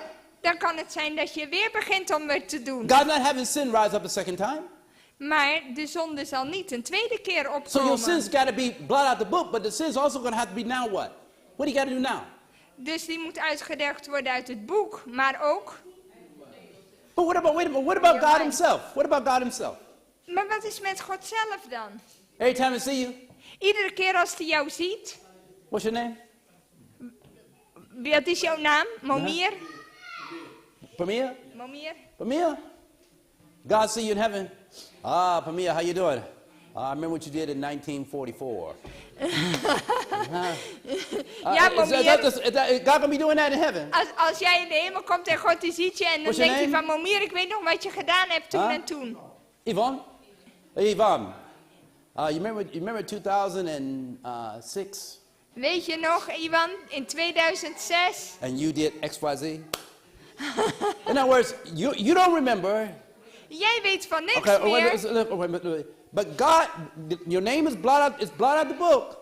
Hè, dus het is geschrapt But every in het time boek. God see you, He gonna remember your sin. Maar als God je ziet, gaat hij nog aan die zonde denken. Is God gonna be there to remind you of your sin? En dan gaat hij je herinneren eraan, of? No. Nee. No. Why? Waarom? What did God promise? Wat He heeft said, hij beloofd? in the new covenant, He said, your sins. Hij zegt, uw zonde Well, zal ik remember no more. niet meer gedenken. So now it's not in the book. Dus het is uit het boek. Now God has decided, I'm going to blot your sins out of my mind. Ik ga ook de zonde uit mijn gedachten wegdoen. So Yvonne, Dus Ivan, I don't know what you did in 2006. ik weet niet wat je gedaan hebt in 2006. Momir, I don't know what you did in 1944. ik weet ook niet wat je in 1944 gedaan hebt. Why? Ik weet niet meer. Whatever it was, I forgot. Ik ben het vergeten. He's blotted it out. Omdat hij het uitgedelgd And heeft. God cannot lie. En God kan niet liegen. Whatever he says he will do. Wat hij zegt, wat hij gaat The Bible doen, says it's doet hij. impossible for God to lie. En het is onmogelijk dat hij liegt. So when he blots your sin out, that's it. Dus als hij uw zonde uitdelgt, dan is het dat. But now is that enough? Is dat voldoende? Sins blot out the book. Zonde uit het boek. Sins blot out of God's mind. Zonde uit de gedachten, zowel van ons als van God. But where does sin have a seat? Maar waar zit de zonde? Again, where does sin have a seat? In who? Waar? Where? Right. So my In sin's de not in the geest. book. Dus niet in het boek. God forgot it. God heeft het vergeten. So now you're going to be in heaven going like this. En dan ga je in de hemel You see zijn. Jesus, you go, hey Jesus. En dan zeg je, hi Jezus. You look and look down. En dan kijk je naar beneden. I wonder did Jesus remember what I did in 1975. Ik vraag me af of Jezus nog denkt aan wat ik toen en toen gedaan heb. Hey Jesus. Hallo Jezus. Do you remember what I did? I remember what I did in 2026. Ik weet nog wat ik gedaan heb in 2026. Huh? Is Jesus gonna be? Are you gonna be doing that? Ga je op zo'n manier? No. Nee. Why? Why won't you be doing that? Waarom niet? Because if you do that, you in heaven, you're among angels, you're in a pure place. Je bent in een reine plek in de hemel Your sins is tussen blot out the engelen. book. Je zonden zijn uit het boek. God doesn't remember your sins. God denkt aan je zonden niet meer. But you remember your sins? Maar jij wel?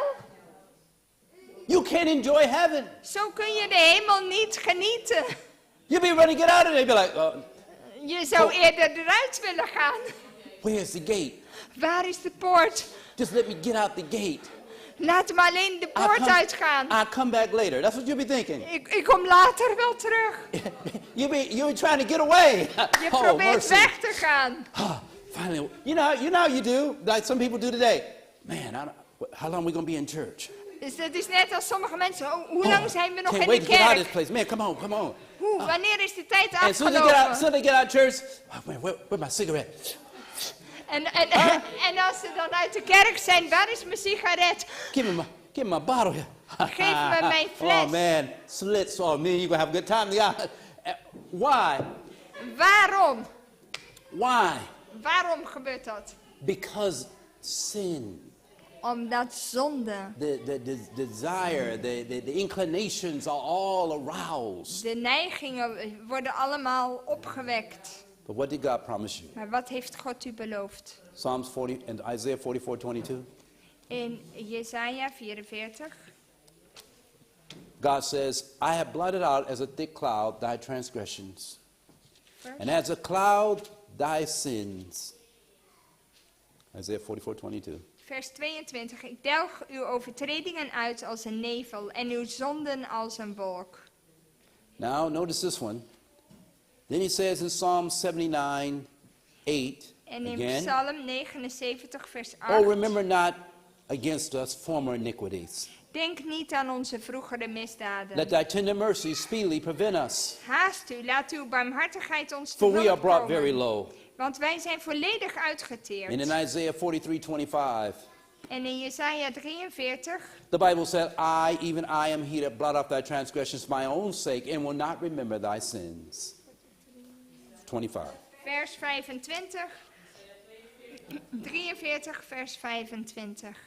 Ik ben het die uw overtredingen uitdelgt omwille van mijzelf, en aan uw zonden denk ik niet. Now in Jeremiah 17:1, In Jeremia 17, now vers God's going to blot 3. sin out of our minds. Hij gaat het ook uit onze gedachten schrappen. Now whose sins does Jesus say he will blot out? En wiens zonde gaat hij uitdelgen? In Jeremiah 17:1 it says, the sin of Judah is written with a pen of iron, Jeremia 17, vers 1 zegt: de zonde van Juda is with the opgeschreven point of a diamond. met een stift van ijzer en een punt van diamant. It is engraven upon the tables of their hearts and their altars. Ingegrift op de schrijftafel van hun hart en op de horens van uw altaar. Where's our sins engraved at? Dus waar is dat opgeschreven? In our Ingegrift? minds, in our brain. In ons hart, in ons brein. What promise has are God's people given concerning their personal sins and iniquities? En wat is ons beloofd ten aanzien van onze zonde? In Jeremiah 50 verse 20. Jeremia 50, vers This is it. 20. This is going to happen to us in the end time. Dit gaat ons gebeuren. In those days and at that time, said the Lord, the iniquity of Israel shall be sought for, and there shall be none.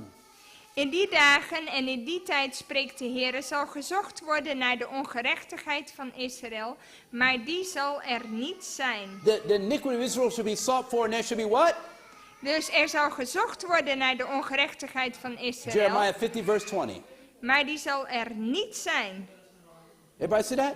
Ziet u There dat? shall be none, nitson, and it says, the sins of Judah, En they naar- shall not be found. I will pardon them whom I have reserved. En naar de zonden van Juda, maar ze zullen niet gevonden worden, want ik zal vergeving schenken aan wie ik laat overblijven. What happened to their sins? Dus wat is er gebeurd met hun zonde? What happened to your sins? Wat is er met uw zonde gebeurd?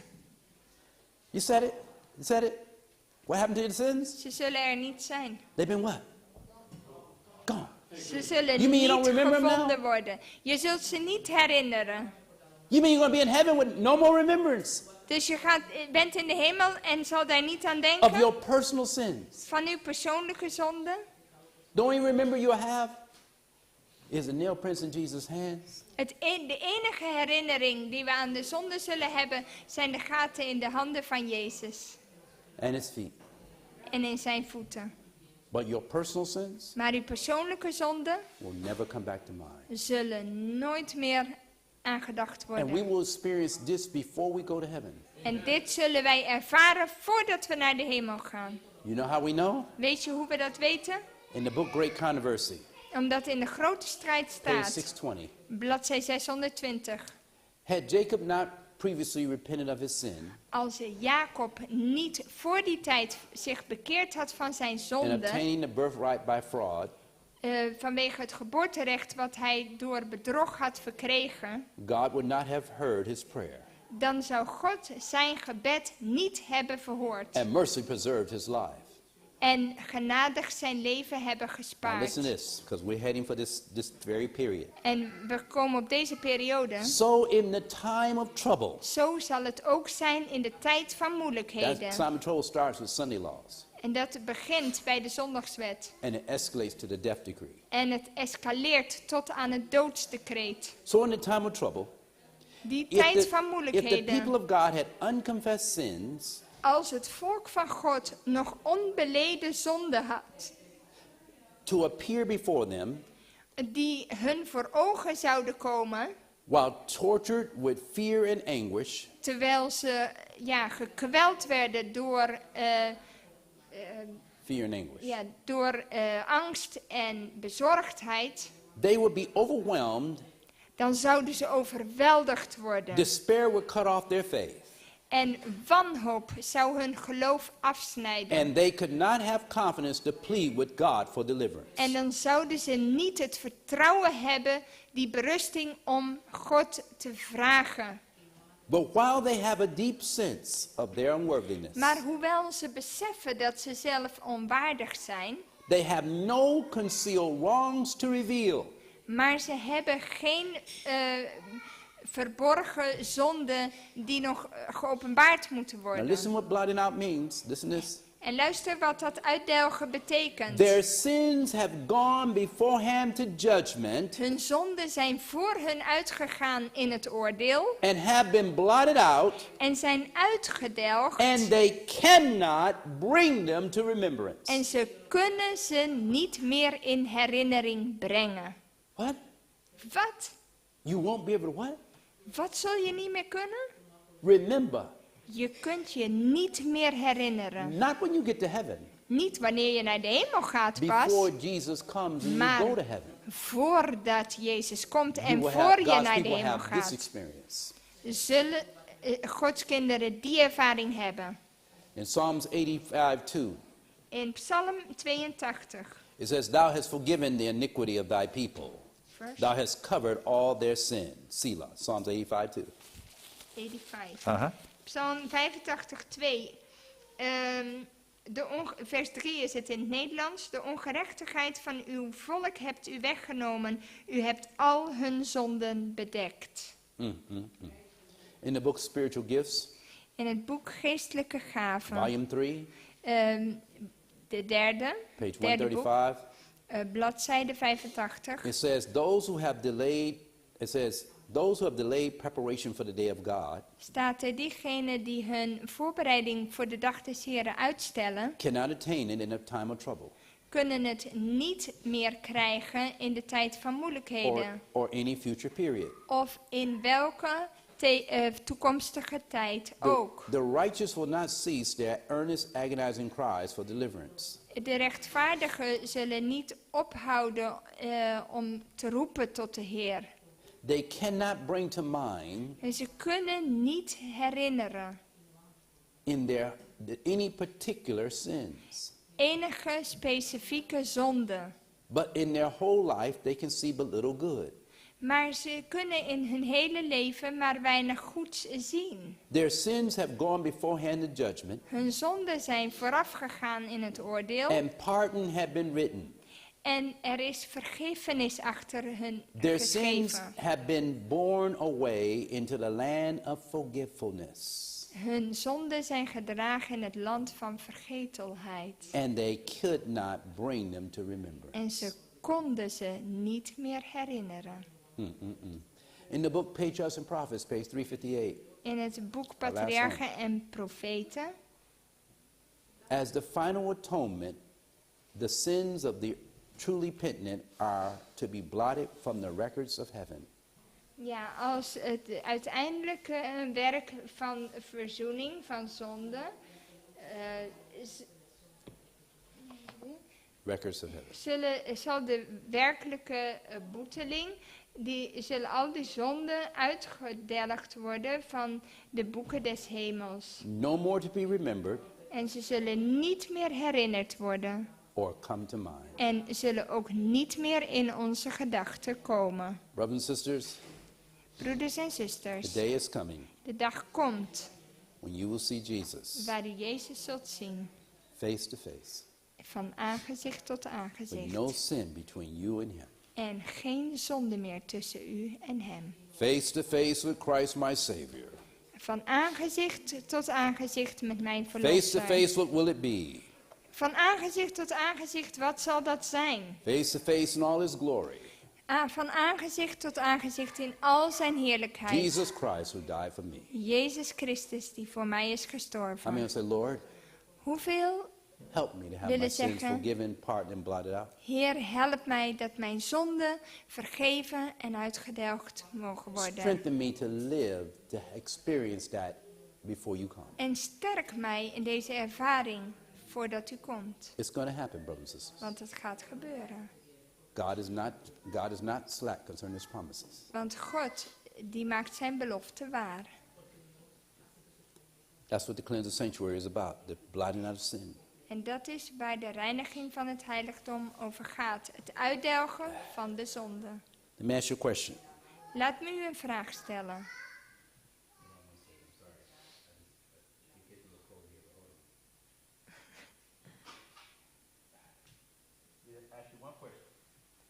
Ik wil nog één vraag stellen. If God blots out our sin, Als God onze zonde uitdelgt,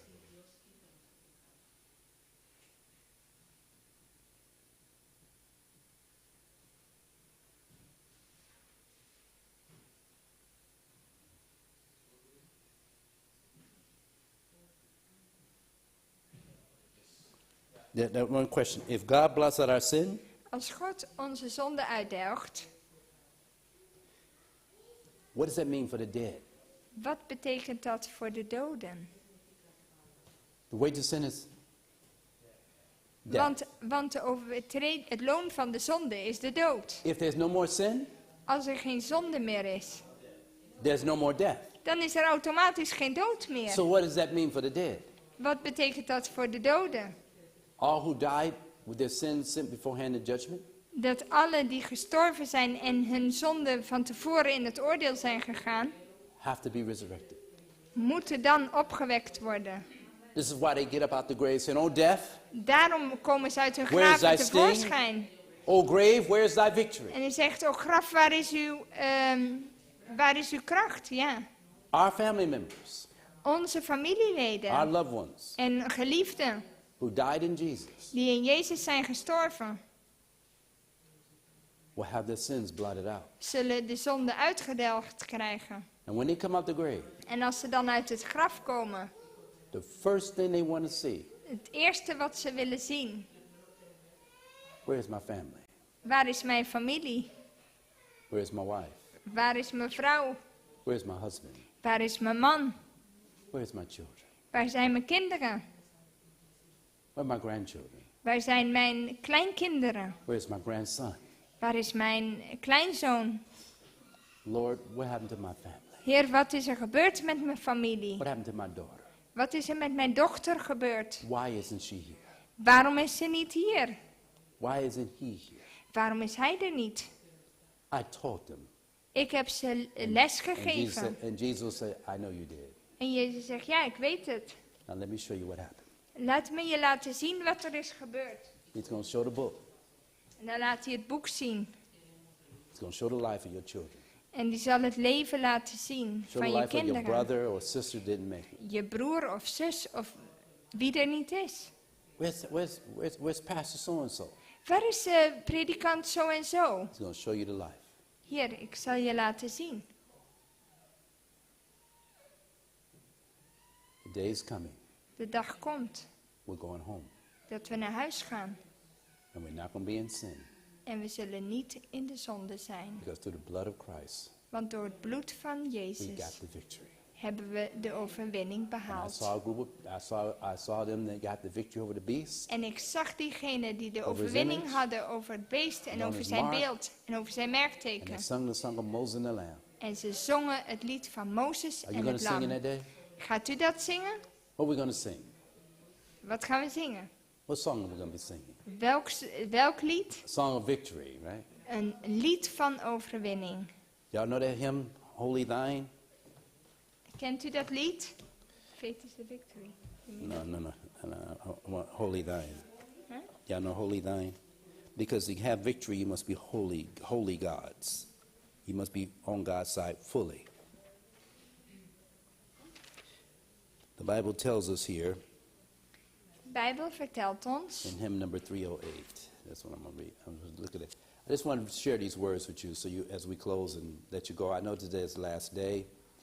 I'm sorry if I took you longer than I should. het is de laatste dag en we zijn al iets over tijd.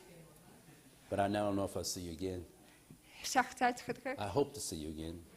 Ik hoop u weer te zien. The song says, I will be, dear Savior, wholly thine. Volledig de uwe heet dit lied. Teach me how. Leer me hoe. I will do thy will, O Lord, not mine. Ik zal uw wil doen, o Heer, niet de mijne. Help me. Help mij. Help me now. Help me nu. Wholly thine, Volledig de uwe. wholly thine. Volledig de uwe. Wholly thine, this is my vow. Volledig de uwe, dat is mijn gelofte. Wholly thine, Volledig de uwe. wholly thine. Volledig de uwe. O Lord, just now. Volledig de uwe, juist nu. O I Heer. would be, dear Savior, wholly thine. Teach me how, teach me how. I would do thy will, O Lord, not mine. Help me now. Wholly thine, wholly thine, wholly thine, this is my vow. Wholly thine, wholly thine, wholly thine, O Lord, just now. As I cast earth transit joys behind, come thou near, come thou near. As thy presence all in all I find, 'tis my comfort here. Wholly thine, wholly thine, wholly thine, this is my vow. Wholly thine, wholly thine, wholly thine, O Lord, just now. Let us pray. Laten we bidden. Father in heaven, Vader in de hemel. we pray that we will be dedicated to thee and be wholly thine. Heer, wij bidden dat wij volledig u toegewijd mogen zijn. Dat we volledig de uwe mogen zijn. There is no one else we can turn to. Want er is niemand anders waarnaar we zouden moeten You gaan. are the hope of this world and the hope of our very life and existence. U bent de hoop van deze wereld en van ons leven en ons bestaan. Lord, we many times as sheep have gone astray. Heer, vaak zijn we als schapen verdwaald. But we hear the voice of the good shepherd Maar we horen de stem van de goede herder. calling us from the land of the enemy. Die ons roept uit het land van de vijand. Calling us to come out of the world Om uit de wereld te gaan. and to walk again on the straight and narrow path that leads to life. En weer te wandelen op het nauwe pad wat een leven leidt. Help us to walk that path. Help ons dat pad te bewandelen. Bless everyone here that's been at the camp meeting. Zegen iedereen die hier geweest is op de campmeeting. Please strengthen their hearts, Wilt u hun harten strengthen sterken, their faith, hun geloof strengthen sterken their relationship with you. en hun relatie met u. That they will remain faithful to the end. Dat ze getrouw mogen blijven tot het eind. Fill them with your love and the grace of your Holy Spirit, so much so Vul hen met uw liefde en met uw geest. that as they gain victory over sin, Dat wanneer ze de overwinning behalen over de they zonde. will continually give you praise, honor, and glory, realizing that it was not in themselves, but you abiding in them. Dat zij mogen beseffen dat het niet uit hunzelf is, maar dat ze u prijzen omdat alles door u is bewerkt. Prepare us, Lord, Bereid ons voor, o for the Heer, time of trouble draweth nigh. want de tijd van moeilijkheden staat voor de Prepare us, deur. Lord, Bereid ons voor, for the death decree will come. want de doodsdecreet zal komen. Prepare us, Lord, Bereid ons voor, o for your Heer, wrath will come upon the nations. want uw toorn komt over de naties. Lord, prepare us Bereid ons voor to stand om te staan, wholly thine, volledig de uwe, without compromise, zonder compromissen, in the day of God. in de dag des Heren. Please preserve us. Wilt u ons alstublieft bewaren? And if we should fall asleep before that time, En als wij zouden sterven voor die tijd, save us wilt u ons dan redden and remember us.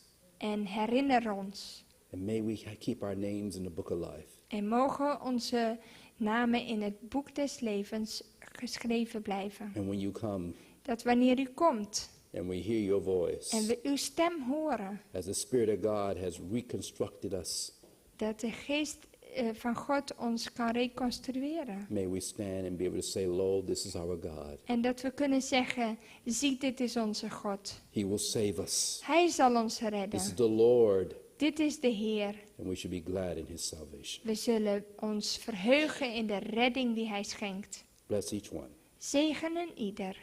In Jesus' name. In Jezus' naam. Amen. Amen. God bless you, brothers and sisters. Thank you so much for your patience. God zegen, broeders en zusters. Hartelijk dank voor uw geduld.